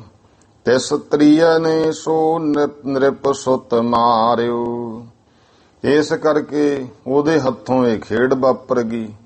ਹੁਣ ਉਹਨਾਂ ਨੂੰ ਕੋਈ ਪਤਾ ਥੋੜੇ ਸੀ ਅਸੀਂ ਕੌਣ ਹੈ, ਉਸ ਦੇ ਹੱਥੋਂ ਜਮਤਾਰੋ ਕਟਾਰ ਐਸੀ ਛੁੱਟੀ। ਤਿਸ ਤ੍ਰਿਆ ਨੇ ਸੋ ਨ੍ਰਿਪ ਸੁਤ, ਉਸ ਨੇ ਪਰ ਉਹ ਰਾਜੇ ਦਾ ਜਿਹੜਾ ਪੁੱਤਰ ਉਹਦਾ ਪਤੀ ਸੀ ਬਣਿਆ, ਉਹ ਮਾਰ ਦਿੱਤਾ। ਉਸ ਦੂਸ਼ਣ ਤਬ ਕਰ ਕਟ ਡਾਰਿਓ, ਪਰ ਉਹਦਾ ਦੋਸ਼ ਤੇਰੇ ਤੇ ਲੱਗਿਆ, ਉਹਨੇ ਆਪਣਾ ਬਚਾਅ ਕਰਨ ਵਾਸਤੇ ਨਾਂ ਤੇਰਾ ਲੈਤਾ। ਉਹ ਦੋਸ਼ ਦੇ ਵਿੱਚ ਹੀ ਤੇਰਾ ਜਿਹੜਾ ਇਹ ਹੱਥ ਹੈ ਕੱਟਿਆ ਗਿਆ। ਮਮ ਤ੍ਰਿਆ ਕੇ ਅਬ ਸੁਨ ਪਰ ਸੰਗ, ਹੁਣ ਉਹ ਤਾਂ ਦੱਸਦਾ ਵੀ ਤੇਰੇ ਹੱਥ ਤਾਂ ਕਿਉਂਕਿ ਤੂੰ ਕਿਸੇ ਸਮੇਂ ਇਸ਼ਾਰਾ ਕੀਤਾ ਸੀ, ਤੇਰੇ ਉਹ ਹੱਥ ਨੂੰ ਸਜ਼ਾ ਮਿਲੀ। ਹੁਣ ਕਹਿੰਦਾ ਮਮ ਤ੍ਰਿਆ ਕੇ ਅਬ ਸੁਨ ਪ੍ਰਸੰਗਾ, ਜਿਹੜੀ ਮੇਰੀ ਇਸਤਰੀ ਤੂੰ ਪੁੱਛਿਆ, ਮੈਂ ਤਾਂ ਤੇਰੇ ਬਾਰੇ ਪੁੱਛਿਆ ਤੇ ਇਹਨੇ ਗਾਲਾਂ ਕੱਢਣੀਆਂ ਸ਼ੁਰੂ ਕਰਤੀਆਂ। ਇਹ ਮੇਰੀ ਇਸਤਰੀ ਦੇ ਬਾਰੇ ਜਿਹੜਾ ਪ੍ਰਸੰਗ ਹੈ ਉਹ ਵੀ ਸੁਣ ਲੈ। ਨਹਿ ਸੰਜੈ ਕਰੀਐ ਚਿਤ ਸੰਗ, ਇਸ ਕਰਕੇ ਚਿੱਤ ਦੇ ਵਿੱਚ ਕੋਈ ਸੰਸਾ ਨਾ ਕਰ। ਪੂਰਬ ਕਰਮ ਕਾਗਥੋ ਮੇਰਾ, ਕਹਿੰਦਾ ਮੈਂ ਗ੍ਰੰਥ ਪੜ੍ਹੇ ਤੇ ਮੇਰਾ ਜਿਹੜਾ ਜਨਮ ਸੀ ਪਿਛਲਾ ਕਾਂ ਦਾ ਜਨਮ ਸੀ। ਗਦੀ ਤ੍ਰਿਆ ਪਿੱਠ ਘਾਵ ਕਨੇਰਾ, ਇਹ ਜਿਹੜੀ ਮੇਰੀ ਇਸਤਰੀ ਦਾ ਪਿਛਲਾ ਜਨਮ ਗਦੀ ਦਾ ਸੀ, ਇਹਦੇ ਪਿੱਠ ਦੇ ਉੱਤੇ ਇੱਕ ਜ਼ਖਮ ਸੀ। ਮੈਂ ਆਇਓ ਪਿੱਠ ਚੋਂਚ ਚਲਾਈ, ਤੇ ਮੈਂ ਉਸ ਮਾਸ ਖਾਣ ਲਈ ਆ ਕੇ ਇਹਦੀ ਪਿੱਠ ਤੇ ਉਹ ਗਧੀ ਦੇ ਮੈਂ ਕਾਂ ਰੂਪ ਵਿੱਚ ਸੀ ਚੁੰਝ ਆਪਣੀ ਮਾਰੀ। ਫਸੀ ਅਸਤ ਮਹਿ ਨਹਿ ਨਿਕਸਾਈ, ਤੇ ਉਹ ਐਸੀ ਇਹਦੇ ਹੱਡੀ ਦੇ ਵਿੱਚ ਅਸਤ ਅਸਤ ਫਸੀ ਅਸਤ ਮਹਿ, ਹਾਂ ਹੱਡੀ ਦੇ ਵਿੱਚ ਫਸ ਗਈ ਚੁੰਝ ਨਾ ਮੇਰੀ ਕਹਿੰਦਾ ਨਿਕਲੀ। ਜਿਉਂ ਜਿਉਂ ਮੈਂ ਨਿਜ ਚੌਂਚ ਨਿਕਾਰੀ, ਤੇ ਜਿਉਂ ਜਿਉਂ ਮੈਂ ਆਪਣੀ ਚੁੰਝ ਨੂੰ ਕੱਢਣ ਦੀ ਕੋਸ਼ਿਸ਼ ਕੀਤੀ, ਤਿਉਂ ਤਿਉਂ ਹੈ ਤਿਸ ਕੋ ਦੁੱਖ ਭਾਰੀ। ਤਿਉਂ ਤਿਉਂ ਇਹਨੂੰ ਬਹੁਤਾ ਦੁੱਖ ਮਿਲੇ, ਇਸ ਦੁੱਖ ਤੇ ਤਬ ਚਲਤੀ ਧਾਏ। ਇਹ ਦੁੱਖ ਦੇ ਕਰਕੇ ਇਹ ਦੌੜਦੀ ਭੱਜੀ ਗਈ, ਇੱਕ ਸਰ ਢਿੱਗ ਬਹੁ ਸੰਤ ਰਹਾਏ। ਇੱਕ ਕੋਈ ਵੱਡਾ ਸਰੋਵਰ ਸੀ ਉਹਦੇ ਕੋਲੇ, ਜਿੱਥੇ ਬਹੁਤ ਸੰਤ ਪੁਰਸ਼ ਰਹਿੰਦੇ ਸਨ। ਕਰਤ ਹੋਤੇ ਸਤ ਸੰਗਤ ਤਾਹਾਂ, ਤੇ ਉੱਥੇ ਉਹ ਸਾਸੰਗ ਕਰਦੇ ਹੁੰਦੇ ਸੀ। ਗਧੀ ਪ੍ਰਵੇਸ਼ ਭਈ ਜਲ ਮਹਾ, ਉਹ ਬਹੁਤ ਡੂੰਘਾ ਜਲ ਸੀ, ਭਾਰਾ ਗਧੀ ਉਹਦੇ ਵਿੱਚ ਜਾ ਦੁਖੀ ਹੋਈ ਪ੍ਰਵੇਸ਼ ਕਰ ਗਈ। ਜਹਾਂ ਗੰਭੀਰ ਅੰਬ ਤਹਿ ਗਈ, ਜਿੱਥੇ ਬਹੁਤਾ ਡੂੰਘਾ ਪਾਣੀ ਸੀ ਉੱਥੇ ਚਲੀ ਗਈ। ਫਸੀ ਚੁੰਚ ਵਿੱਚ ਨਹਿ ਨਿਕਸਈ, ਕਹਿੰਦਾ ਚੁੰਝ ਜਿਹੜੀ ਸੀ ਕਾਂ ਰੂਪ ਵਿੱਚ ਉਦੋਂ ਫਸੀ ਰਹੀ, ਹੱਡੀ 'ਚ ਨਿਕਲੀ ਨਾ। ਬੂਢੇ ਮ੍ਰਿਤਕ ਭਏ ਹਮ ਦੋ, ਇਸ ਕਰਕੇ ਦੋਵੇਂ ਡੁੱਬ ਗਏ, ਉਹਦੇ ਵਿੱਚ ਦੋਵੇਂ ਹੀ ਅਸੀਂ ਮਰ ਗਏ। ਸਤ ਸੰਗਤ ਪ੍ਰਤਾਪ ਥੋ ਜੋ, ਪਰ ਉਹ ਜਲ ਐਸਾ ਸੀ ਜਿੱਥੇ ਬੈਠ ਕੇ ਬਹੁਤ ਸਾਧੂ ਭਜਨ ਬੰਦਗੀ ਕਰਦੇ, ਸਤਸੰਗ ਕਰਦੇ ਸੀ। ਤੇ ਗੁਰਮੁਖੋ ਜਲ ਤਾਂ ਬਹੁਤ ਜਗ੍ਹਾ ਚੱਲਦਾ, ਪਰ ਜਿੱਥੇ ਗੁਰੂ ਸਾਹਿਬਾਂ ਨੇ ਜਾਂ ਕੋਈ ਰਿਸ਼ੀਆਂ ਮੁਨੀਆਂ ਪੈਗੰਬਰਾਂ ਜਿਹੜੇ ਕੋਈ ਸਾਧੂ ਪੁਰਸ਼ਾਂ ਨੇ ਆਪਣੇ ਚਰਨ ਪਾਏ, ਭਜਨ ਬੰਦਗੀ ਕੀਤੀ, ਉਸ ਜਲ ਨੂੰ ਪਵਿੱਤਰ ਸਮਝਿਆ ਤੇ ਉੱਥੇ ਇਸ਼ਨਾਨ ਕਰਕੇ ਆਪਣੇ ਚੰਗੇ ਭਾਗ ਗਿਣੇ ਜਾਂਦੇ ਆ। ਜਿੰਨੇ ਤੀਰਥ ਵੀ ਬਣੇ ਨੇ ਸਾਧੂ ਗੁਰਮੁਖਾਂ ਬੰਦਗੀ ਵਾਲਿਆਂ ਨਾਲ ਬਣੇ ਆ। ਬਹੁਤ ਜਗ੍ਹਾ ਜਿੱਥੇ ਜਿੱਥੇ ਕੋਈ ਬੈਠਦੇ ਸੀ ਉੱਥੇ ਉੱਥੇ ਤੀਰਥ ਬਣ ਗਏ ਜਲ ਦੇ ਕਿਨਾਰੇ। ਇਸ ਕਰਕੇ ਇਹ ਵਡਿਆਈ ਨਾਮ ਬੰਦਗੀ ਦੀ ਹੈ। ਉਹ ਗੁਰੂ ਪਾਤਸ਼ਾਹ ਮਹਾਰਾਜ ਵੀ ਦੇਖੋ ਸਰੋਵਰ ਹੈ। ਹੁਣ ਬਹੁਤ ਦੁਨੀਆ, ਆਪਾਂ ਵੀ ਉਹੋ ਜਿਹਾ ਬਣਾ ਕੇ ਘਰੇ ਬਣਾਉਂਦੇ ਆ, ਦੁਨੀਆ ਪੂਲ ਬਣਾ ਲੈਂਦੀ ਹੈ ਨਹਾਉਣ ਨੂੰ। ਸਰੋਵਰ ਹੀ ਇੱਕ ਤਰ੍ਹਾਂ ਦੇ ਛੋਟੇ, ਪਰ ਉਹਦਾ ਕੋਈ ਨਹੀਂ, ਉਹ ਪਾਣੀ ਦਾ ਪਾਣੀ ਹੈ। ਜਿੱਥੇ ਸਤਿਗੁਰਾਂ ਨੇ ਗੁਰਮੁਖੋ ਸਤਸੰਗ ਲਾਈ, ਭਜਨ ਬੰਦਗੀ ਹੋਈ, ਉਹ ਸਰੋਵਰਾਂ ਨੂੰ ਪਵਿੱਤਰ ਗਿਣਿਆ ਤੇ ਉੱਥੇ ਇਸ਼ਨਾਨ ਦਾ ਫਲ ਹੈ। ਇਸ ਕਰਕੇ ਬਹੁਤ ਇਹ ਤਰਕਾਂ ਕਰਦੇ ਜੀ, ਪਾਣੀ ਤਾਂ ਨਹਾਉਣ ਬਾ, ਪਾਣੀ ਤਾਂ ਪਾਣੀ ਹੁੰਦਾ ਹੈ। ਪਾਣੀ ਬਿਲਕੁਲ ਪਾਣੀ ਹੈ, ਪਰ ਜਿੱਥੇ ਕੋਈ ਭਜਨ ਬੰਦਗੀ ਵਾਲਾ ਬੈਠ ਕੇ ਪਾਣੀ, ਉੱਥੇ ਹੁਣ ਨਾਮ ਬਾਣੀ ਦਾ ਸਤਸੰਗ ਚੱਲਿਆ, ਭਜਨ ਬੰਦਗੀਆਂ ਹੋਈਆਂ, ਉਹ ਪਾਣੀ ਅੰਮ੍ਰਿਤ ਬਣ ਜਾਂਦਾ ਹੈ। ਇਹਨੇ ਸਾਰੀ ਗੱਲ ਦੱਸੀ ਕਿ ਉਹ ਸਤ ਸੰਗਤ ਦਾ ਪ੍ਰਤਾਪ ਸੀ, ਸਾਧੂਆਂ ਦੀ ਬੰਦਗੀ ਦਾ ਪ੍ਰਤਾਪ। ਜਨਮੇ ਬੇਪਰਨ ਧਾਮ ਸੁਆਏ, ਵੀ ਸਾਡਾ ਜਿਹੜਾ ਜਨਮ ਹੈ ਨਾ, ਉਹ ਫਿਰ ਬ੍ਰਾਹਮਣਾਂ ਦੇ ਘਰ ਹੋ ਗਿਆ, ਮਨੁੱਖਾ ਜਨਮ ਮਿਲਿਆ। ਸਤ ਸੰਗਤ ਕੋ ਫਲ ਅਧਿਕਾਏ, ਇਹ ਸਤਸੰਗ ਦਾ ਬਹੁਤ ਵੱਡਾ ਫਲ ਵੀ। ਅਸੀਂ ਉਸ ਕੁੱਲ ਵਿੱਚ ਜਨਮੇ ਜਿਨ੍ਹਾਂ ਨੂੰ ਲੋਕੀ ਸਤਿਕਾਰ ਦਿੰਦੇ ਸੀ, ਆ ਕੇ ਸਾਨੂੰ ਸਤਿਕਾਰ ਨਾਲ ਲੈ ਕੇ ਜਾਂਦੇ, ਅੰਨ ਪਾਣੀ ਖਵਾਉਂਦੇ। ਇਹ ਹੁਣ ਗੁਰਮੁਖੋ ਕਰਮ ਦਾ ਹੀ ਹੈ ਨਾ ਸਾਰੀ ਖੇਡ। ਜਿੱਥੇ ਜਨਮ ਹੋਣਾ ਉਹ ਕੋਈ ਸਤਿਕਾਰ ਐਸਾ, ਜਿੱਥੇ ਭਾਈ ਅੰਨ ਪਾਣੀ ਛਕਾਉਂਦੇ ਆ, ਹੋਰ ਇਹ ਸਾਰਾ ਸਤਿਕਾਰ ਭਾਵਨਾ, ਇਹ ਪਿਛਲੇ ਕਰਮ ਦੀ ਨਿਸ਼ਾਨੀ ਹੈ। ਤੇ ਅਸੀਂ ਉਸ ਬ੍ਰਾਹਮਣ ਪਰਿਵਾਰ ਵਿੱਚ ਹੋਏ, ਉਹੋ ਜਿਹੇ ਪਰਿਵਾਰ ਵਿੱਚ ਹੋਏ ਜਿਹੜੇ ਮੰਦਰਾਂ ਨਾਲ ਕੋਈ ਪੁਜਾਰੀ ਰੂਪ ਵਿੱਚ ਸੇਵਾ ਕਰਦੇ ਜੁੜੇ ਹੋਏ ਸੀ। ਇਸ ਕਰਕੇ ਇਹ ਸਤਸੰਗ ਦਾ ਵੱਡਾ ਫਲ ਮਿਲਿਆ। ਪੁਨ ਸੰਬੰਧ ਭਾਇਸ ਸੰਗ ਮੇਰਾ, ਤੇ ਫਿਰ ਐਸੀ ਖੇਡ ਹੋਈ ਕਿ ਇਹਨੇ ਇਸਤਰੀ ਰੂਪ ਧਾਰਨ ਕੀਤਾ ਸੀ। ਮੇਰਾ ਪੁਰਸ਼ ਰੂਪ ਵਿੱਚ ਜਨਮ ਹੋਇਆ, ਬ੍ਰਾਹਮਣ ਘਰ ਵਿੱਚ ਪੈਦਾ ਹੋਏ, ਉਹੇ ਜਿਹਾ ਕਿਰਤ ਕੀਤਾ ਸੀ ਪੂਜਾ ਪ੍ਰਤਿਸ਼ਠਾ ਕਰਨ ਵਾਲੇ ਪਰਿਵਾਰਾਂ ਵਿੱਚ। ਤੇ ਇਹਦਾ ਤੇ ਮੇਰਾ ਸੰਗ ਹੋ ਗਿਆ, ਵਿਵਾਹ ਕਾਰਜ ਭਾਵੇਂ ਸੰਬੰਧ ਜੁੜ ਗਏ। ਪ੍ਰਥਮ ਜਨਮ ਦੁਖ ਦੀਨ ਵਡੇਰਾ। ਪਰ ਹੁਣ ਇਹ ਤਾਂ ਹੈ ਕਿ ਇਹਨੂੰ ਪਤਾ ਕੋਈ ਨਹੀਂ, ਤੇ ਮੈਨੂੰ ਇਸ ਗੱਲ ਦਾ ਗਿਆਨ ਹੈ, ਗ੍ਰੰਥ ਪੜ੍ਹੇ ਤੋਂ ਮੈਂ ਸਾਰੇ ਟੇਵੇ ਲਾ ਕੇ ਵੇਖੇ ਕਿ ਮੈਂ ਹੀ ਸੀ ਉਹ ਜੀ ਨੇ ਪਹਿਲੇ ਜਨਮ ਵਿੱਚ ਇਸੇ ਨੂੰ ਬਹੁਤ ਦੁੱਖ ਦਿੱਤਾ। ਜਾਂ ਤੇ ਕਹਿ ਕਠੋਰ ਦੁੱਖ ਦੇਤ। ਇਸ ਕਰਕੇ ਹੁਣ ਉਹ ਕਠੋਰ ਬੋਲ ਬੋਲਦੀ ਹੈ, ਗਾਲਾਂ ਕੱਢਦੀ, ਹੁਣ ਮੈਨੂੰ ਦੁੱਖ ਦਿੰਦੀ ਹੈ। ਪੂਰਬ ਕਰਮ ਤਾਹੇ ਫਲ ਲੇਤ।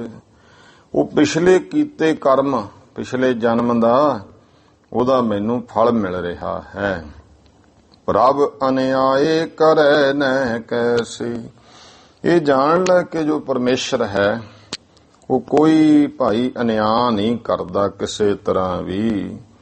ਕਰੇ ਕਰਮ ਫਲ ਪਈਅਤ ਵੈਸੇ। ਜਿਸ ਤਰ੍ਹਾਂ ਦੇ ਕੋਈ ਕਰਮ ਕਰਦਾ ਹੈ ਉਹੇ ਜੇ ਫਲ ਪਾ ਲੈਂਦਾ। ਗੱਲ ਤਾਂ ਇਹ ਦੱਸਣੀ ਹੈ ਕਿ ਜਿਹੜਾ ਕਰਮ ਹੈ ਨਾ, ਕਰਮ ਬੀਜ ਹੈ, ਤੇ ਬੀਜ ਨੇ ਜਦੋਂ ਉੱਗਣਾ ਉਹਦਾ ਫਲ ਮਿਲ ਜਾਣਾ। ਕੋਈ ਬੀਜ ਛੇਤੀ ਉੱਗ ਕੇ ਫਲ ਦੇ ਦਿੰਦਾ ਹੈ, ਕੋਈ ਬੀਜ ਲੰਮੇ ਸਮੇਂ ਬਾਅਦ। ਹੁਣ ਇਹੋ ਜਿਹੇ ਜਿਵੇਂ ਫਲਦਾਰ ਬੂਟੇ ਹੈ 10-10 ਸਾਲ ਬਾਅਦ ਜਾ ਕੇ ਫਲ ਵੀ, 15-15 ਸਾਲ ਬਾਅਦ ਜਾ ਕੇ ਵੀ ਫਲ ਦਿੰਦੇ ਆ। ਕੋਈ ਸਾਲ ਬਾਅਦ ਫਲ ਦੇ ਦਿੰਦਾ, ਕੋਈ 2 ਸਾਲਾਂ ਬਾਅਦ ਫਲ ਦਿੰਦਾ, ਕੋਈ ਫਸਲਾਂ ਨੇ 6 ਮਹੀਨੇ ਬਾਅਦ, ਕੋਈ 2 ਮਹੀਨੇ ਬਾਅਦ। ਹਰ ਕਰਮ ਦਾ ਜਿਹੜਾ ਹੈ ਇਸੇ ਤਰ੍ਹਾਂ ਹੀ ਫਲ ਹੈ। ਕਰਮ ਬੀਜ ਹੈ। ਕਈ ਵਾਰ ਕੀ ਹੁੰਦਾ ਹੈ, ਪੂਰਬ ਕਰਮ ਕਿਸ ਨੂੰ ਕਹਿੰਦੇ, ਆਪਾਂ ਕਰਮ ਕਰੀ ਜਾਂਦੇ ਅੰਤਸ਼ਕਰਨ ਅੰਦਰ, ਉਹ ਇਕੱਠੇ ਹੋ ਜਾਂਦੇ ਨੇ। ਜਿਨ੍ਹਾਂ ਨੇ ਭਾਈ ਸੰਤੋਖ ਸਿੰਘ ਜੀ ਵਾਲੀ ਕਥਾ ਸੁਣੀ ਹੈ 10ਵੇਂ ਪਾਤਸ਼ਾਹ ਮਹਾਰਾਜ ਦੇ ਜੀਵਨ ਪ੍ਰਸੰਗ ਵਿੱਚ, ਕਰਮਾਂ ਦੇ ਵਿਸ਼ੇ ਉੱਤੇ ਬਹੁਤ ਡੂੰਘੀ ਕਥਾ ਆਉਂਦੀ ਹੈ ਕਿ ਕਰਮ ਹੈ ਇੱਕ, ਇਹਦੇ ਰੂਪ 3 ਬਣ ਜਾਂਦੇ ਆ। ਇੱਕ ਸੰਚਿਤ ਹੈ, ਫਿਰ ਕਿਰੇਮਾਨ ਤੇ ਪਰਾਲਬਧ। ਸੰਚਿਤ ਇਹ ਅੰਤਸ਼ਕਰਨ ਜਿਹੜਾ ਸਾਡਾ ਹਿਰਦਾ ਪੱਥਾ ਹੈ, ਕਰਮ ਤੀਰ ਜਾਣ ਲਓ। ਹੁਣ ਕਰਮ ਪਏ ਨੇ ਹਿਰਦੇ ਵਿੱਚ, ਅੰਤਸ਼ਕਰਨ ਵਿੱਚ ਜਮ੍ਹਾਂ ਹੋਏ। ਜਦੋਂ ਜਿੰਨਾ ਸਮਾਂ ਤੋਂ ਜਮ੍ਹਾਂ ਹੋਏ ਪਏ ਹੈ, ਮੰਨ ਲਓ ਕੋਠਾ ਹੈ, ਇੱਕ ਕੋਠੇ ਦੇ ਵਿੱਚ ਦਾਣੇ ਪਏ ਹੈ, ਉਹ ਦਾਣੇ ਹੈ ਸੰਚਿਤ, ਇਕੱਠੇ ਹੋਏ ਪਏ ਨੇ, ਕੋਈ ਕਿਰਿਆ ਤਾਂ ਨਹੀਂ ਕਰ ਰਹੇ, ਜਿੰਨੇ ਪਏ ਉਹਨੇ ਪਏ ਨੇ। ਇਸੇ ਤਰ੍ਹਾਂ ਜਿਹੜੇ ਕਰਮ ਪਏ ਨੇ ਜਮ੍ਹਾਂ ਹੋਏ ਉਹਨਾਂ ਨੂੰ ਸੰਚਿਤ ਕਿਹਾ ਜਾਂਦਾ ਹੈ। ਤੇ ਫਿਰ ਗੁਰਮੁਖੋ ਹੁਣ ਮੰਨ ਲਓ ਉਹੀ ਦਾਣੇ ਕੱਢ ਕੇ ਖੇਤ ਵਿੱਚ ਬੀਜ ਤੇ ਉਹਨਾਂ ਨੇ ਕਿਰਿਆ ਕਰਨੀ ਸ਼ੁਰੂ ਕਰ ਦਿੱਤੀ, ਬੂਟਾ ਉੱਗਣਾ ਸ਼ੁਰੂ ਹੋਇਆ, ਵਧਣਾ ਫੁੱਲਣਾ ਸ਼ੁਰੂ ਹੋ ਗਿਆ। ਉਹਨੂੰ ਕਹਿੰਦੇ ਨੇ ਕਰਮ, ਕਿਰੇਮਾਨ, ਕਿਰਿਆ ਕਰਨੀ ਸ਼ੁਰੂ ਕਰਤੀ ਉਸਨੇ। ਇਸੇ ਤਰ੍ਹਾਂ ਹੀ ਹਿਰਦੇ ਦੇ ਵਿੱਚ ਜਿਹੜਾ ਕਰਮ ਪਿਆ ਸੀ ਸੰਚਿਤ, ਹੁਣ ਜਿਹੜੇ ਕਰਮ ਦਾ ਸਮਾਂ ਆ ਗਿਆ ਉਹਨੇ ਆਪਣੀ ਕਿਰਿਆ ਕਰਨੀ ਸ਼ੁਰੂ ਕਰਤੀ ਉਸ ਜੀਵਨ ਦੇ ਵਿੱਚ ਜਿਹਨੇ ਉਹ ਕਰਮ ਕੀਤਾ ਸੀ। ਫਿਰ ਜਿਵੇਂ ਉਹ ਦਾਣਾ ਇੱਕ ਦਿਨ ਆ ਕੇ ਪਰਾਲਬਧ ਤੇ ਪਹੁੰਚ ਜਾਂਦਾ, ਫਲ ਤੇ ਪਹੁੰਚਦਾ ਹੈ, ਇਸੇ ਤਰ੍ਹਾਂ ਉਹ ਕਰਮ, ਉਹੀ ਕਰਮ ਦੇਖੋ ਪਿਆ ਸੀ ਸੰਚਿਤ, ਉਹ ਕਰਮ ਨੇ ਆਪਣਾ ਕੰਮ ਕਰਨਾ ਸ਼ੁਰੂ ਕੀਤਾ, ਉਹ ਕਿਰੇਮਾਨ ਬਣ ਗਿਆ। ਉਸੇ ਕਰਮ ਨੇ ਆਪਣਾ ਫਲ ਦੇਤਾ ਤੇ ਉਹ ਫਿਰ ਪਰਾਲਬਧ ਹੋ ਗਈ। ਇਹਨੂੰ ਇਉਂ ਵੀ ਸਮਝਾਇਆ ਵੀ ਭੱਥਾ ਹੈ, ਇੱਕ ਭੱਥੇ 'ਚ ਤੀਰ ਪਏ ਆ, ਉਹ ਸੰਚਿਤ ਹੈ। ਉਹੀ ਤੀਰ ਚਿੱਲੇ ਤੇ ਚਾੜ ਕੇ ਛੱਡਤਾ, ਜਦੋਂ ਜਾ ਰਿਹਾ ਉਹ ਕਿਰੇਮਾਨ ਹੈ, ਤੇ ਜਿੱਥੇ ਜਾ ਕੇ ਲੱਗਿਆ ਉਹਨੇ ਆਪਣਾ ਰਿਜ਼ਲਟ ਦੇਤਾ, ਉਹ ਪਰਾਲਬਧ ਹੈ। ਤੇ ਜਦੋਂ ਉਹ ਕਰਮ ਪਰਾਲਬਧ ਦੇ ਦਿੰਦਾ, ਜਿਵੇਂ ਦਾਣਾ ਜਿਹੜਾ ਹੈ ਜਦੋਂ ਉੱਗ ਖੜਦਾ ਹੈ ਆਪਣਾ ਫਲ ਦੇ ਜਾਂਦਾ, ਉਹ ਦਾਣੇ ਦਾ ਆਪਣਾ ਵਜੂਦ ਖਤਮ ਹੋ ਜਾਂਦਾ, ਇਸੇ ਤਰ੍ਹਾਂ ਉਹ ਕਰਮ ਖਤਮ ਹੋ ਜਾਂਦਾ ਹੈ। ਤਾਂ ਇੱਥੇ ਹੁਣ ਗੁਰਮਤਿ ਦੇ ਵਿੱਚ ਇੱਕ ਗੱਲ ਹੋਰ ਯਾਦ ਰੱਖਣੀ ਕਿ ਕੀ ਫਿਰ ਗੁਰੂ ਲੜ ਲੱਗੇ ਦਾ ਕੋਈ ਫਾਇਦਾ ਨਹੀਂ ਹੈ ਜੇ ਕਰਮ ਦੇ ਫਲ ਹੀ ਭੋਗਣੇ ਪਏ। ਗੁਰਮੁਖੋ ਜਿਵੇਂ ਕੋਠੇ 'ਚ ਦਾਣੇ ਪਏ ਨੇ ਨਾ, ਉਹ ਹੁਣ ਫਲ ਦੇ ਰਹੇ ਆ, ਪਏ ਆ, ਜਿੰਨਾ ਸਮਾਂ ਪਏ ਆ ਫਿਰ ਵੀ ਹੈ ਤਾਂ ਹੈਗੇ ਨੇ, ਸੰਚਿਤ ਨੇ ਨਾ। ਜਦੋਂ ਕਦੇ ਵੀ ਜਿੱਥੇ ਉਹ ਧਰਤੀ ਜਾਣਗੇ ਫਲ ਦੇਣਗੇ। ਬ੍ਰਹਮ ਗਿਆਨ ਤਾਂ ਗੁਰੂ ਤੋਂ ਕਿਰਪਾ ਹੁੰਦੀ ਹੈ ਜਦੋਂ ਜੀਵ ਦੇ ਅੰਦਰ, ਜਿਹੜੇ ਕੋਈ ਬੰਦਗੀ ਕਰਦੇ ਆ। ਇਸ ਕਰਕੇ ਜਿਹੜਾ ਬ੍ਰਹਮ ਗਿਆਨੀ ਹੈ ਉਹਦੇ ਤੇ ਕਰਮ ਦਾ ਅਸਰ ਨਹੀਂ ਹੁੰਦਾ, ਉਹ ਕਰਮਾਂ ਦਾ ਆਭਾਸ ਕਰ ਦਿੰਦਾ ਵੀ ਮੰਨ ਲਓ ਇੱਕ ਵਿਅਕਤੀ ਆਇਆ, ਉਹਨੇ ਕੋਠੇ ਨੂੰ ਹੀ ਅੱਗ ਲਾਤੀ, ਕਿਉਂ ਕੋਠਾ ਵੀ ਮੱਚ ਗਿਆ, ਵਿੱਚੇ ਦਾਣੇ ਮੱਚ ਗਏ, ਤਾਂ ਹੁਣ ਕੋਈ ਉਹ ਨਾ ਉੱਗਣ ਨਾ ਉਹ ਫਲ ਦੇਣ, ਖਤਮ ਹੋ ਗਿਆ ਖੇਡਾ। ਇਸੇ ਤਰ੍ਹਾਂ ਜਿਹੜਾ ਜਦੋਂ ਬ੍ਰਹਮ ਗਿਆਨ ਹਾਸਲ ਹੋ ਜਾਂਦਾ, ਬ੍ਰਹਮ ਗਿਆਨ ਦੀ ਅਗਨੀ ਸਹਿਤ ਉਹ ਅੰਤਸ਼ਕਰਨ ਦਾ ਹੀ ਵਾਸ ਕਰ ਦਿੰਦਾ ਹੈ। ਅੰਤਸ਼ਕਰਨ ਕੀ ਹੈ? ਮਨ, ਬੁੱਧ, ਚਿੱਤ ਤੇ ਅਹੰ, ਚਾਰ ਚੀਜ਼ਾਂ ਦਾ ਜੋੜ ਕਰ ਲਓ, ਉਹਨੂੰ ਅੰਤਸ਼ਕਰਨ ਕਹਿੰਦੇ ਆ। ਹੈ ਵੀ ਇੱਕੋ ਹੀ ਹੈ। ਉਹੀ ਜਦੋਂ ਫੁਰਨੇ ਕਰਦਾ, ਸਾਡੇ 'ਚ ਫੁਰਨੇ ਪੈਦਾ ਹੁੰਦੇ ਆ, ਸੋਚਾਂ, ਉਹਨੂੰ ਮਨ ਕਹਿ ਦਿੰਦੇ ਆ। ਤੇ ਜਦੋਂ ਮੰਨ ਲਓ ਕਿਸੇ ਕਰਮ ਦਾ ਫੁਰਨਾ ਪੈਦਾ ਹੋਇਆ, ਆਪਾਂ ਆਹ ਕੰਮ ਕਰੀਏ, ਫੁਰਨਾ ਪੈਦਾ ਹੋਇਆ, ਉਹ ਮਨ, ਉਹਦਾ ਹੀ ਰੂਪ ਬਦਲਿਆ। ਫਿਰ ਉਹ ਜਿਹੜੇ ਕਰਮ ਦਾ ਫੁਰਨਾ ਪੈਦਾ ਹੋਇਆ ਸੀ, ਫਿਰ ਉਹ ਤੇ ਨਿਰਣਾ ਸ਼ੁਰੂ ਹੋ ਗਿਆ, ਇਹ ਕਿਵੇਂ ਕੀਤਾ ਜਾਊ, ਕਿਵੇਂ ਕਰੀਏ, ਕੀ ਇਹਦਾ ਮੈਨੂੰ ਰਿਜ਼ਲਟ ਮਿਲੂਗਾ, ਚੰਗਾ ਹੈ ਮਾੜਾ ਹੈ, ਮੈਨੂੰ ਇਹਦਾ ਫਾਇਦਾ ਕੀ ਹੋਊ। ਜਦੋਂ ਇਹ ਨਿਰਣਾ ਕਰਦਾ, ਉਦੋਂ ਇਹ ਬੁੱਧ ਬਣ ਜਾਂਦਾ ਹੈ, ਬੁੱਧੀ ਨਿਰਣਾ ਕਰਦੀ ਹੈ। ਤੇ ਫਿਰ ਜਦੋਂ ਨਿਰਣਾ ਕਰ ਲਿਆ ਵੀ ਹਾਂ ਇਹ ਕਰਨਾ ਹੈ, ਆਹ ਇਹਦਾ ਫਾਇਦਾ, ਫਿਰ ਉਹਦੀ ਚਿਤਵਨੀ ਪੈਦਾ ਹੋ ਜਾਂਦੀ ਹੈ, ਕਦੋਂ ਹੁਣ ਉਹ ਸ਼ੁਰੂ ਹੋਵੇ। ਤੇ ਜਦੋਂ ਚਿਤਵਨੀ ਕਰ ਲਾਂਗੇ ਨਾ, ਉਹ ਚਿੱਤ ਬਣ ਜਾਂਦਾ ਹੈ।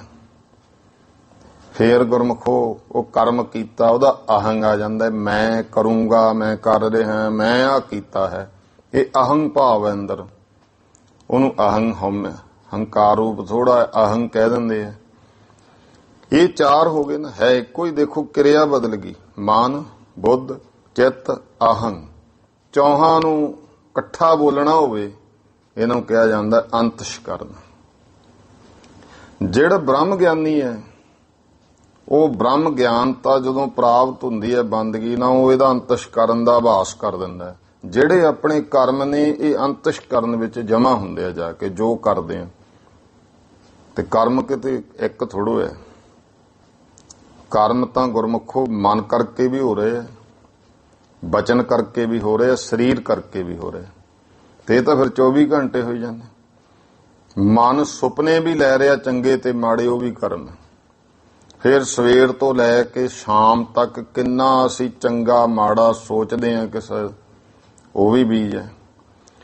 ਉਸ ਤੋਂ ਬਿਨਾਂ ਬਾਕੀ ਬਚਨਾਂ ਦੇ ਨਾਲ ਹੈ, ਕੋਈ ਰਸਨਾ ਬਾਣੀ ਪੜ੍ਹਦੀ, ਉਹ ਵੀ ਕਰਮ ਹੈ, ਕੋਈ ਗਾਲਾਂ ਕੱਢੀ ਜਾਂਦਾ, ਕਿਸੇ ਦੀ ਨਿੰਦਾ ਕਰੀ ਜਾਂਦਾ, ਉਹ ਵੀ ਕਰਮ ਹੈ, ਉਹ ਵੀ ਬੀਜ। ਉਹ ਸਾਰੇ ਅੰਤਸ਼ਕਰਨ ਵਿੱਚ ਜਮਾ ਹੋ ਹੀ ਜਾਂਦੇ ਆ। ਹੁਣ ਇਹਨਾਂ ਦੀ ਗਿਣਤੀ ਤੇ ਹਜ਼ਾਰਾਂ ਹੈ, ਇੱਕ ਦੋ ਥੋੜੋ ਹੈ। ਫਿਰ ਸਰੀਰ ਕਰਕੇ ਹੈ, ਕੋਈ ਚੱਲ ਕੇ ਤੁਸੀਂ ਸਤਸੰਗ ਵਿੱਚ ਆਏ ਹੋ, ਇਹ ਵੀ ਕਰਮ ਹੈ। ਇਹ ਸਰੀਰ ਕਰਕੇ ਵੀ ਹੁਣ ਇੱਥੇ ਹੋ ਰਿਹਾ, ਮਨ ਕਰਕੇ ਗੁਰੂ ਨਾਲ ਜੁੜੇ ਹੋਏ ਹੋ। ਤੇ ਜਦੋਂ ਕੁਝ ਪੜ੍ਹਾਇਆ ਜਾਂਦਾ, ਨਾਲ ਪੜ੍ਹਿਆ ਜਾਂਦਾ, ਮਨ ਬਾਚ ਸਰੀਰ ਕਰਕੇ ਕਰਮ ਹੋ ਰਹੇ ਹਨ। ਸੇਵਾ ਕਰਦਾ, ਕੋਈ ਗੁਰਮੁਖੋ ਮਾੜੇ ਪਾਸੇ ਜਾਂਦਾ, ਸਰੀਰ ਨਾਲ ਵਿਕਾਰ ਕਮਾਉਂਦਾ ਵਿਸ਼ਿਆਂ ਵੱਲ, ਉਹ ਕਰਮ ਸਾਰੇ ਅੰਤਸ਼ਕਰਨ ਵਿੱਚ ਤ੍ਰੈ ਰੂਪਾਂ 'ਚ ਜਮਾ ਹੋਈ ਜਾਂਦੇ, ਉਹਨੂੰ ਸੰਚਿਤ ਕਹਿੰਦੇ ਨੇ। ਗੁਰੂ ਦੇ ਲੜ ਲੱਗਣ ਦਾ ਫਾਇਦਾ ਕੀ ਹੈ? ਇਹ ਤਾਂ ਗੱਲ ਵਿੱਚ ਆ ਗਈ ਹੈ। ਸਤਿਗੁਰੂ ਦੇ ਲੜ ਲੱਗ ਜੀਏ, ਗੁਰੂ ਦੇ ਦੱਸੇ ਉਪਦੇਸ਼ ਨੂੰ ਕਮਾ ਕੇ ਬੰਦਗੀ ਸ਼ੁਰੂ ਕੀਤੀ, ਤੇ ਫਿਰ ਜਿਨ੍ਹਾਂ ਤੇ ਕਿਰਪਾ ਹੁੰਦੀ ਹੈ, ਬ੍ਰਹਮ ਗਿਆਨ ਤਾਂ ਹਾਸਲ ਹੋ ਗਈ। ਬ੍ਰਹਮ ਗਿਆਨ, ਬ੍ਰਹਮ ਇੱਕ ਅਗਨੀ ਹੈ ਗਿਆਨ, ਉਹ ਜਾਣੋ। ਫਿਰ ਅੰਤਸ਼ਕਰਨ ਦੇ ਵਿੱਚ ਜਦੋਂ ਬ੍ਰਹਮ ਗਿਆਨਤਾ ਪ੍ਰਗਟ ਹੋਈ, ਅੰਤਸ਼ਕਰਨ ਦਾ ਆਭਾਸ ਹੋ ਗਿਆ, ਜਿਵੇਂ ਕੋਠਾ ਹੀ ਮਚਾਤਾ। ਹੁਣ ਨਾ ਤਾਂ ਬ੍ਰਹਮ ਗਿਆਨੀ ਦੇ ਅੰਦਰ ਕੋਈ ਫੁਰਨਾ ਹੈ, ਸਭ ਕੁਝ ਬ੍ਰਹਮ ਤੇ ਛੱਡਿਆ ਹੋਇਆ, ਉਹਦਾ ਫੁਰਨਾ ਹੀ ਖਤਮ ਨਹੀਂ। ਜਦੋਂ ਫੁਰਨਾ ਹੀ ਕੋਈ ਹੈ ਨਹੀਂ, ਫਿਰ ਨਿਰਣਾ ਕਾਹਦਾ ਕਰਨਾ ਹੈ? ਆਪੇ ਵਾਹਿਗੁਰੂ ਕਰਨ ਕਰਾਉਣ ਵਾਲਾ ਹੈ, ਉਹਦੀ ਸੁਰਤੀ ਤੇ ਪ੍ਰਮਾਤਮਾ ਨਾਲ ਹੈ। ਜੇ ਫਿਰ ਨਿਰਣਾ ਨਹੀਂ ਕਰਦਾ, ਚਿੰਤਨ ਕਰਮ ਦਾ ਕਾਹਦਾ ਚਿੰਤਨ? ਉਹਦੇ ਅੰਦਰ ਬ੍ਰਹਮ ਦਾ ਚੱਲਦਾ ਹੈ। ਇਸ ਕਰਕੇ ਅਹੰਗ ਹੈ ਹੀ ਨਹੀਂ ਉੱਥੇ ਤਾਂ, ਵੀ ਮੇਰਾ ਮੁਝ ਮੈਂ ਕਿਛ ਨਹੀਂ, ਜੋ ਕਿਛ ਹੈ ਸੋ ਤੇਰਾ।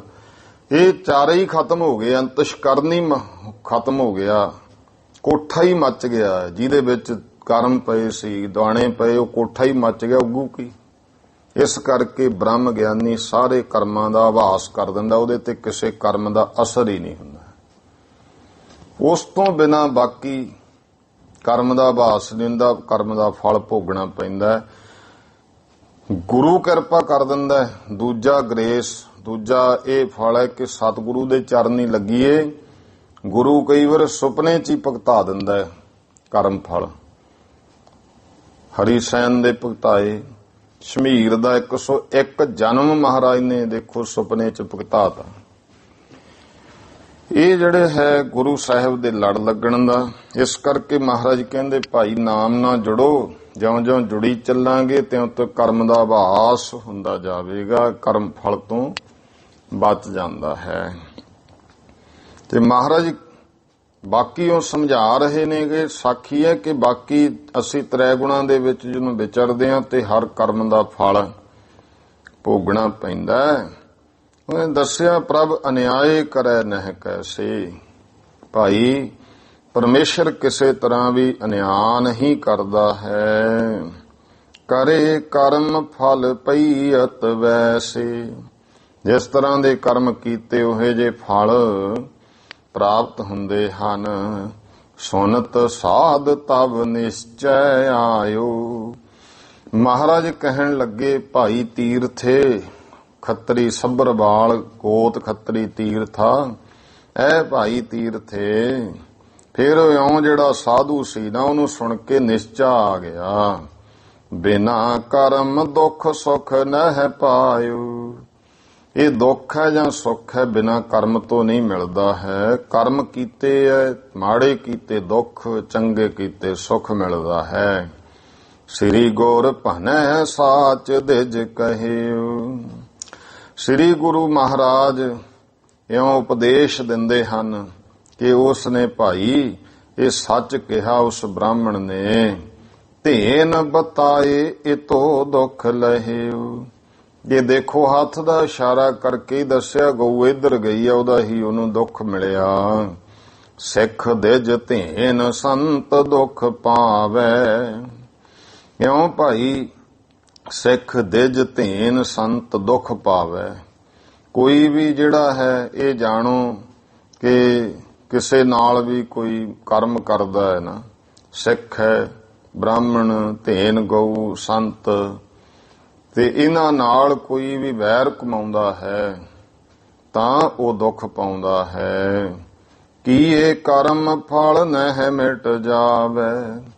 ਮਹਾਰਾਜ ਕਹਿੰਦੇ ਕੀਤੇ ਹੋਏ ਕਰਮ ਜਿਹੜੇ ਨੇ ਉਹਨਾਂ ਦਾ ਫਲ ਫਿਰ ਮਿਟਦਾ ਨਹੀਂ। ਜੋ ਅਸ ਸਾਚ ਨਰਕ ਮਹਿ ਡਾਰੇ। ਜੋ ਭਾਈ ਇਸ ਤਰ੍ਹਾਂ ਸੋਚ ਕਰਕੇ ਦੇਖੋ ਜਿਨ੍ਹਾਂ ਨੇ ਐਸੇ ਕਰਮ ਕੀਤੇ ਉਹ ਫਿਰ ਨਰਕਾਂ ਵਿੱਚ ਪੈਂਦੇ ਹਨ। ਸੁਮਤਵੰਤ ਨਹਿ ਕਬਹੂ ਚਾਰੇ। ਤੇ ਇਸ ਕਰਕੇ ਜਿਹੜੇ ਸ੍ਰੇਸ਼ਟ ਮਤ ਵਾਲੇ ਸਿਆਣੇ ਪੁਰਸ਼ ਨੇ ਨਾ, ਉਹ ਕਦੇ ਵੀ ਜਿਹੜਾ ਹੈ ਐਸਾ ਕਰਮ ਨਹੀਂ ਕਰਦੇ, ਐਸੀ ਗੱਲ ਨਹੀਂ ਕਹਿੰਦੇ। ਸੁਮਤਵੰਤ ਨਹਿ ਕਬਹੂ ਚਾਰੇ। ਦੂਜੀ ਗੱਲ ਸ੍ਰੇਸ਼ਟ ਮਤ ਵਾਲੇ ਨਹੀਂ ਹੋਏ, ਪ੍ਰਮਾਤਮਾ ਦਾ ਕੋਈ ਨਾਮ ਨਹੀਂ ਜਪਦੇ, ਫਿਰ ਉਹਨਾਂ ਨੂੰ ਇਹ ਜਿਹੇ ਦੁੱਖ ਮਿਲਦੇ ਹਨ। ਝੂਠ ਸਮਾਨ ਪਾਪ ਨਹਿ ਕੋਈ। ਮਹਾਰਾਜ ਕਹਿੰਦੇ ਝੂਠ ਬੋਲਣ ਵਰਗਾ ਕੋਈ ਪਾਪ ਨਹੀਂ ਹੈ। ਗਹਿ ਨ ਕਬਹੂ ਗੁਰ ਸਿੱਖ ਜੋਈ। ਜਿਹੜਾ ਭਾਈ ਤੀਰਥੇ ਗੁਰੂ ਕਾ ਸਿੱਖ ਹੈ ਨਾ, ਉਹ ਕਦੇ ਵੀ ਝੂਠ ਨਹੀਂ ਕਰਮ ਕਰਦਾ, ਝੂਠੇ ਪਾਸੇ ਨਹੀਂ ਜਾਂਦਾ, ਝੂਠ ਬੋਲਦਾ ਨਹੀਂ। ਗਹਿ ਨ ਕਬਹੂ, ਕਦੇ ਵੀ ਝੂਠ ਨੂੰ ਨਹੀਂ ਫੜਦਾ ਹੈ ਜਿਹੜਾ ਗੁਰੂ ਕਾ ਸਿੱਖ ਹੈ। ਜਹ ਪ੍ਰਾਨੀ ਮਰਬੇ ਤੇ ਛੁਟੈ। ਤਾਂ ਫਿਰ ਇਹ ਜਾਣੋ ਕਿ ਜੇ ਹੁਣ ਮਹਾਰਾਜ ਕਹਿੰਦੇ ਕੋਈ ਪ੍ਰਾਣੀ ਹੈ, ਉਹਦੀ ਮੌਤ ਹੋ ਗਈ, ਕਈ ਕਹਿੰਦੇ ਜਦੋਂ ਮਰ ਗਿਆ ਕੰਮ ਨਿਬੜ ਗਿਆ, ਨਹੀਂ ਨਿਬੜਦਾ ਨਹੀਂ ਹੈ, ਸ਼ੁਰੂ ਹੁੰਦਾ ਹੈ ਉਦੋਂ।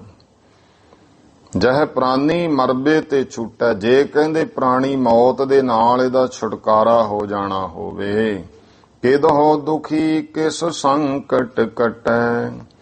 ਤਾਂ ਫਿਰ ਇਹ ਦੁਖੀ ਕਿਉਂ ਹੋਵੇ? ਇਹਦੇ ਭਾਈ ਫਿਰ ਸੰਕਟ ਕਿਵੇਂ ਕੱਟੇ ਜਾਣਗੇ? ਇਸ ਕਰਕੇ ਸਾਰਾ ਕੁਝ ਜਿਹੜਾ ਹੈ ਉਹ ਕਰਮ ਫਲ ਭੋਗਣਾ ਪੈਂਦਾ ਹੈ। ਤੇ ਜਿਹੜਾ ਕੋਈ ਜਹ ਪ੍ਰਾਨੀ ਮਰਬੇ ਤੇ ਛੁੱਟੈ, ਦੂਜਾ ਅਰਥ ਹੈ ਕਿ ਜਦੋਂ ਪ੍ਰਾਣੀ ਦੀ ਮੌਤ ਹੋ ਜਾਂਦੀ ਹੈ ਤੇ ਕਿਦਹੁ ਦੁਖੀ ਕਿਸ ਸੰਕਟ ਕਟੈ। ਕੋਈ ਕਰਮਾਂ ਦੇ ਕਰਕੇ ਫਿਰ ਦੁੱਖ ਪਾਉਂਦੇ ਨੇ ਉਹ ਜਿਹੇ ਪਾਸੇ ਜਾਂਦੇ, ਕਿਸੇ ਦੇ ਭਾਈ ਸੰਕਟ ਦੁੱਖ ਕੱਟੇ ਜਾਂਦੇ ਹਨ। ਤਾਹਾਂ ਝੂਠ ਹੈ ਸਾਚ ਸਮਾਨ। ਇਹ ਜਾਣ ਲਓ ਉੱਥੇ ਝੂਠ ਸੱਚ ਸਾਰਾ ਕੁਝ ਸਮਾਨ ਹੈ। ਜਿਹੜਾ ਕੋਈ ਇਹ ਜਾਣ ਲਓ, ਮਹਾਰਾਜ ਕਹਿਣ ਲੱਗੇ ਵੀ ਝੂਠ ਹੈ ਸਾਰੇ ਬਰਾਬਰ ਆ ਜਾਂਦੇ ਆ, ਸਭ ਨਿਤਾਰਾ ਹੋ ਜਾਂਦਾ ਹੈ। ਕਿੰਨੇ ਤਾਂ ਮਾੜੇ ਕੰਮ ਕੀਤੇ, ਕਿੰਨੇ ਤਾਂ ਚੰਗੇ ਕੀਤੇ। ਪਰ ਹਿਤ ਹੋਤੇ ਕਰੇ ਬਖਾਨ। ਜਿਹੜੇ ਭਾਈ ਪਰਹਿਤ ਪਰਾਏ ਦੇ ਭਲੇ ਵਾਸਤੇ ਬਖਿਆਨ ਕੀਤੇ, ਜਾਂ ਪਰਾਏ ਹਿਤ ਦੇ ਵਾਸਤੇ, ਕੀ ਤੈਂ ਸੱਚ ਕੀ ਤੈਂ ਝੂਠ ਬੋਲਿਆ, ਸੱਚ ਕਿੰਨਾ ਬੋਲਿਆ, ਜੋ ਵੀ ਹੈ ਇਹ ਸਾਰਾ ਕੁਝ ਕਰੇ ਬਖਾਨ। ਗੁਰ ਕੇ ਬਚਨ ਤੀਰਥੇ ਸੁਨੇ। ਇਹ ਗੁਰੂ ਸਾਹਿਬ ਦੇ ਬਚਨਾਂ ਨੂੰ ਭਾਈ ਤੀਰਥੇ ਸੱਭਰਵਾਲ ਨੇ ਸੁਣਿਆ ਹੈ। ਘਰੇ ਕਮਾਵਨ ਤਿਸ ਮਨ ਮਨੇ। ਉਹਨੇ ਮਨ ਵਿੱਚ ਮਨ ਕਰਕੇ ਫਿਰ ਗੁਰੂ ਦੇ ਉਪਦੇਸ਼ ਨੂੰ ਕਮਾਉਣਾ ਸ਼ੁਰੂ ਕੀਤਾ। ਬੋਲਤ ਸਾਚ ਪਰਮ ਗਤ ਪਾਈ। ਸੱਚ ਬੋਲਣਾ ਜੀਵਨ ਦਾ ਮੁੱਖ ਭਾਵ, ਕਿ ਝੂਠ ਨਹੀਂ ਕਹਿਣਾ, ਪਰਮੇਸ਼ਰ ਦਾ ਨਾਮ ਜਪਣਾ ਹੈ। ਇਸ ਤਰ੍ਹਾਂ ਕਰਦਿਆਂ ਪਰਮ ਗਤੀ ਦੀ ਪ੍ਰਾਪਤੀ ਕਰ ਲਈ। ਪਰਿਓ ਰਹਿਓ ਸਤ ਗੁਰ ਸਰਣਾਈ। ਉਹ ਸਤਿਗੁਰੂ ਜੀ ਦੀ ਫਿਰ ਉਹ ਸ਼ਰਨ ਵਿੱਚ ਪਿਆ ਰਿਹਾ। ਬਿਸ਼ਨ ਦਾਸ ਮਾਨਕ ਚੰਦ ਪੂਰੋ। ਹੁਣ ਅੱਗੇ ਗੁਰ ਸਿੱਖਾਂ ਦਾ ਦੱਸਦੇ ਨੇ। ਇੱਕ ਦਾ ਨਾਂ ਬਿਸ਼ਨ ਦਾਸ ਹੈ, ਇੱਕ ਦਾ ਨਾਂ ਮਾਨਕ ਚੰਦ ਹੈ, ਇੱਕ ਭਾਈ ਪੂਰੋ ਜੀ ਹਨ। तीनों आए गुरु हजूरो। ਇਹ ਤਿੰਨੇ ਗੁਰੂ ਸਾਹਿਬ ਦੀ ਹਜ਼ੂਰੀ ਚ ਆਏ ਹਨ। ਹਾਥ ਜੋੜ ਕਰ ਅਰਜ ਗੁਜ਼ਾਰੀ। ਹੱਥ ਜੋੜੇ ਨਾ ਬੇਨਤੀ ਕੀਤੀ ਹੈ। ਜਨਮ ਮਰਨ ਤੇ ਲੇਹੋ ਉਬਾਰੀ। ਮਹਾਰਾਜ ਕਿਰਪਾ ਕਰੋ ਸਾਨੂੰ ਜਨਮ ਮਰਨ ਤੋਂ ਬਚਾਵੋ ਜੀ। ਕਹਿਤ ਭਏ ਤਬ ਸ੍ਰੀ ਗੁਰਦੇਵਾ। ਇਹਨਾਂ ਨੂੰ ਵੀ ਸ੍ਰੀ ਗੁਰੂ ਰਾਮਦਾਸ ਮਹਾਰਾਜ ਨੇ ਐਸੇ ਉਪਦੇਸ਼ ਦਿੱਤਾ। ਕਰੋ ਆਪ ਗੁਰ ਸਿੱਖਨ ਸੇਵਾ। ਭਾਈ ਤੁਸੀਂ ਗੁਰ ਸਿੱਖਾਂ ਦੀ ਸੇਵਾ ਕਰਿਆ ਕਰੋ। ਜੈਸੇ ਕਿਸ ਕੋ ਚਾਕਰ ਹੋਏ। ਜਿਵੇਂ ਦੇਖੋ ਕੋਈ ਕਿਸੇ ਦਾ ਨੌਕਰ ਹੋ ਜੇ ਨਾ, ਕਿਸੇ ਦੇ ਘਰ ਨੌਕਰੀ ਕਰਨ ਲੱਗ ਜਾਵੇ। ਖਾਨ ਪਾਨ ਚਿੰਤਾ ਤਿਸ ਹੋਏ। ਤੇ ਉਹਨੂੰ ਸਾਰੇ ਖਾਣ ਪੀਣ ਦੀ ਚਿੰਤਾ ਜਿਹੜੀ ਆਪਣੇ ਮਾਲਕ ਦੀ ਹੁੰਦੀ ਹੈ ਕਿ ਮੈਂ ਇਹਨੂੰ ਕੀ ਬਣਾ ਕੇ ਦੇਣਾ, ਕਦੋਂ ਦੇਣਾ, ਸਾਰਾ ਕੁਝ ਉਹ ਚਿੰਤਾ ਕਰਦਾ ਹੈ। ਤੈਸੇ ਨਿਜ ਪ੍ਰਭ ਚਾਕਰ ਮਾਨੋ। ਇਸੇ ਤਰ੍ਹਾਂ ਹੀ ਤੁਸੀਂ ਆਪਣੇ ਪ੍ਰਮਾਤਮਾ ਦਾ ਆਪਣੇ ਆਪ ਨੂੰ ਪਰਮੇਸ਼ਰ ਦੇ ਨੌਕਰ ਮੰਨੋ। ਆਪਣਾ ਆਪ ਮਾਨ ਸਭ ਹਾਨੋ। ਤੋ ਆਪਣਾ ਆਪਾ ਜਿਹੜਾ ਹੈ ਹੰਕਾਰ ਮਾਣ ਇਹ ਸਭ ਨਾਸ਼ ਕਰ ਦਿਓ ਵੀ ਅਸੀਂ ਕੁਝ ਇਸਦਾ ਉਹਦੇ ਨੌਕਰ ਹਾਂ। ਤਬ ਪ੍ਰਭ ਗੁਰ ਕੋ ਪਰ ਹੈ ਲਾਜ। ਤਾਂ ਫਿਰ ਪਰਮੇਸ਼ਰ ਗੁਰੂ ਨੂੰ ਵੀ ਆਪਣੇ ਸੇਵਕ ਦੀ ਲੱਜਾ ਹੈ। ਕਰੈ ਨਿਬਾਹਨ ਸਕਲ ਸਮਾਜ। ਤੇ ਉਹ ਸਾਰਾ ਜਿਹੜਾ ਦੇਖੋ ਜਦੋਂ ਕਿਸੇ ਦਾ ਨੌਕਰ ਲੱਗ ਗਿਆ, ਮਾਲਕ ਉਹ ਦੇਖਦਾ ਇਹਦੀ ਰੋਟੀ ਪਾਣੀ ਦਾ ਵੀ ਪ੍ਰਬੰਧ ਕਰਨਾ, ਇਹਨੂੰ ਵਸਤਰ ਵੀ ਦੇਣੇ ਆ। ਤੇ ਇਹ ਵੀ ਹੈ ਦੂਜਾ ਭਾਵ, ਮਾਲਕ ਨੂੰ ਫਿਕਰ ਹੈ ਨਾ ਆਪਣੇ ਨੌਕਰ ਦਾ ਕਿ ਮੇਰਾ ਕੰਮ ਇਹਨੇ ਕਰਨਾ ਹੈ, ਰੋਟੀ ਪਾਣੀ ਵੀ ਇਹਨੂੰ ਚਾਹੀਦਾ ਸਭ। ਇਸੇ ਤਰ੍ਹਾਂ ਪਰਮੇਸ਼ਰ ਦੇ ਨੌਕਰ ਜਾਣੋ ਆਪਣੇ ਆਪ ਨੂੰ। ਤੇ ਫਿਰ ਉਹ ਆਪ ਪਰਮੇਸ਼ਰ ਗੁਰੂ ਨੂੰ ਇਲਾਜ ਹੈ। ਮਹਾਰਾਜ ਕਹਿੰਦੇ ਕਰੈ ਨਿਬਾਹਨ ਸਕਲ ਸਮਾਜ। ਉਹ ਤੁਹਾਡਾ ਸਾਰੇ ਸਮਾਜ ਸਾਰੀਆਂ ਲੋੜਾਂ ਨੂੰ ਪੂਰੀਆਂ ਕਰੇਗਾ। ਭੋਜਨ ਵਸਤਰ ਸਕਲ ਪੁਚਾਵੇ। ਭੋਜਨ ਉਹ ਵਸਤਰ ਸਾਰੇ ਤੁਹਾਨੂੰ ਪਹੁੰਚਦੇ ਕਰੂ। ਪ੍ਰੇਮ ਕਰੇ ਗਨ ਕਸ਼ਟ ਮਿਟਾਵੇ। ਤਿਉ ਪ੍ਰੇਮ ਕਰੋ ਬੇਅੰਤ ਜਿਹੜੇ ਸਾਡੇ ਦੁੱਖ ਹੈ ਕਸ਼ਟ ਨੇ, ਉਹ ਵੀ ਆਪਣੇ ਸੇਵਕਾਂ ਨਾਲ ਪ੍ਰੇਮ ਕਰਦਾ ਸਾਰੇ ਗੁਰਸੇਵਕਾਂ ਦੇ ਕਸ਼ਟ ਦੁੱਖਾਂ ਨੂੰ ਮਿਟਾ ਦੇਵੇਗਾ। ਸੁਨ ਸਿੱਖਨ ਨੇ ਤੈਸੇ ਕੀਨ। ਸਿੱਖਾਂ ਸੁਣ ਕੇ ਉਸੇ ਤਰ੍ਹਾਂ ਕੀਤਾ ਹੈ। ਅੰਤ ਕਾਲ ਉਤਮ ਪਦ ਲੀਨ। ਅੰਤ ਦੇ ਸਮੇਂ ਭਾਈ ਉੱਤਮ ਪਦ ਵੀ ਪ੍ਰਾਪਤ ਕਰ ਲਈ ਹੈ। ਇਤ ਸ੍ਰੀ ਗੁਰਪੁਰ ਪ੍ਰਕਾਸ਼ ਗ੍ਰੰਥੇ। ਇਥੇ ਤੱਕ ਸ੍ਰੀ ਗੁਰਪੁਰ ਪ੍ਰਕਾਸ਼ ਗ੍ਰੰਥ ਚਤੁਰਥ ਮਹੱਲੇ ਚੌਥੇ ਮਹੱਲੇ ਦੇ ਕਰਮ ਫਲ ਪ੍ਰਸੰਗ ਵਰਣਨੰ। ਜੋ ਕਰਮ ਦਾ ਫਲ ਕਿਵੇਂ ਮਿਲਦਾ ਹੈ ਉਹ ਪ੍ਰਸੰਗ ਵਰਣਨ ਕੀਤਾ ਹੈ। ਨਾਮ ਤ੍ਰਿਤੀਓ ਮੰਦਰ ਹੈ। ਤੀਜੇ ਘਰ ਦਾ ਭਾਈ ਇਹ ਪ੍ਰਸੰਗ ਹੈ ਦੋਹਰਾ। ਅੱਗੇ ਚੌਥੇ ਘਰ ਦਾ ਪ੍ਰਸੰਗ ਦੱਸਦੇ ਹਨ। ਰਾਮਦਾਸ ਸ੍ਰੀ ਸਤਿਗੁਰੂ ਅੰਮ੍ਰਿਤ ਸਮ ਅਸਥਾਨ। ਸ੍ਰੀ ਗੁਰੂ ਰਾਮਦਾਸ ਮਹਾਰਾਜ ਸਤਿਗੁਰੂ ਜੀ ਅੰਮ੍ਰਿਤਸਰ ਉਸ ਸਥਾਨ ਤੇ ਜੋ ਅੰਮ੍ਰਿਤ ਸਮਾਨ ਹੈ, ਅੰਮ੍ਰਿਤਸਰ ਸਥਾਨ ਪਰ ਅੰਮ੍ਰਿਤ ਸਮ ਉਪਦੇਸ਼ ਦੇਹ ਅਮਰ ਸੁਕਰਤ ਜਨਾਨ। ਅੰਮ੍ਰਿਤ ਵਰਗਾ ਹੀ ਸਤਿਗੁਰੂ ਜੀ ਅੰਮ੍ਰਿਤ ਸਮਾਨ ਸਭ ਨੂੰ ਉਪਦੇਸ਼ ਦਿੰਦੇ ਆ ਤੇ ਸਾਰੇ ਸੇਵਕਾਂ ਨੂੰ ਭਾਈ ਅਮਰ ਕਰ ਰਹੇ ਹਨ। ਚੌਪਈ ਸਿੱਖ ਪਦਾਰਥ ਤਾਰੂ ਭਾਰੂ। ਤਿੰਨ ਸਿੱਖਾਂ ਦੇ ਨਾਂ ਹੈ ਕਿ ਸਿੱਖ ਹੈ। ਇੱਕ ਦਾ ਨਾਂ ਭਾਈ ਪਦਾਰਥ ਜੀ ਹੈ, ਇੱਕ ਦਾ ਨਾਂ ਭਾਈ ਤਾਰੂ ਜੀ ਹੈ, ਇੱਕ ਭਾਈ ਭਾਰੂ ਜੀ ਹੈ। ਤਿੰਨੋਂ ਚੱਲ ਆਏ ਗੁਰਦੁਆਰੂ। ਤਿੰਨੇ ਚੱਲ ਕੇ ਸਤਿਗੁਰੂ ਦੇ ਦਰ ਤੇ ਪਹੁੰਚੇ ਹਨ। ਆਗੇ ਲਾਗਿਓ ਵੱਡ ਦੀਵਾਨ। ਅੱਗੇ ਵੱਡਾ ਦੀਵਾਨ ਲੱਗਿਆ ਹੋਇਆ ਹੈ। ਕਥਾ ਕੀਰਤਨ ਹੋਤ ਮਹਾਨ। ਉਹ ਬੇਅੰਤ ਕਥਾ ਕੀਰਤਨ ਮਹਾਨ ਕਥਾ ਕੀਰਤਨ ਹੋ ਰਿਹਾ ਹੈ। ਸੁਨ ਗੁਰ ਬਚਨ ਭਇਓ ਔਰ ਤਰਾਸ। ਸਤਿਗੁਰਾਂ ਨੇ ਇਸ ਤਰ੍ਹਾਂ ਦੇ ਬਚਨ ਕੀਤੇ ਭਾਈ ਆਹ ਕੁਛ ਹੁੰਦਾ ਹੈ, ਆਹ ਕਰਮ ਸਾਰਾ। ਇਹਨਾਂ ਦੇ ਅੰਦਰ ਸੁਣ ਕੇ ਬੜਾ ਭੈ ਪੈਦਾ ਹੋਇਆ।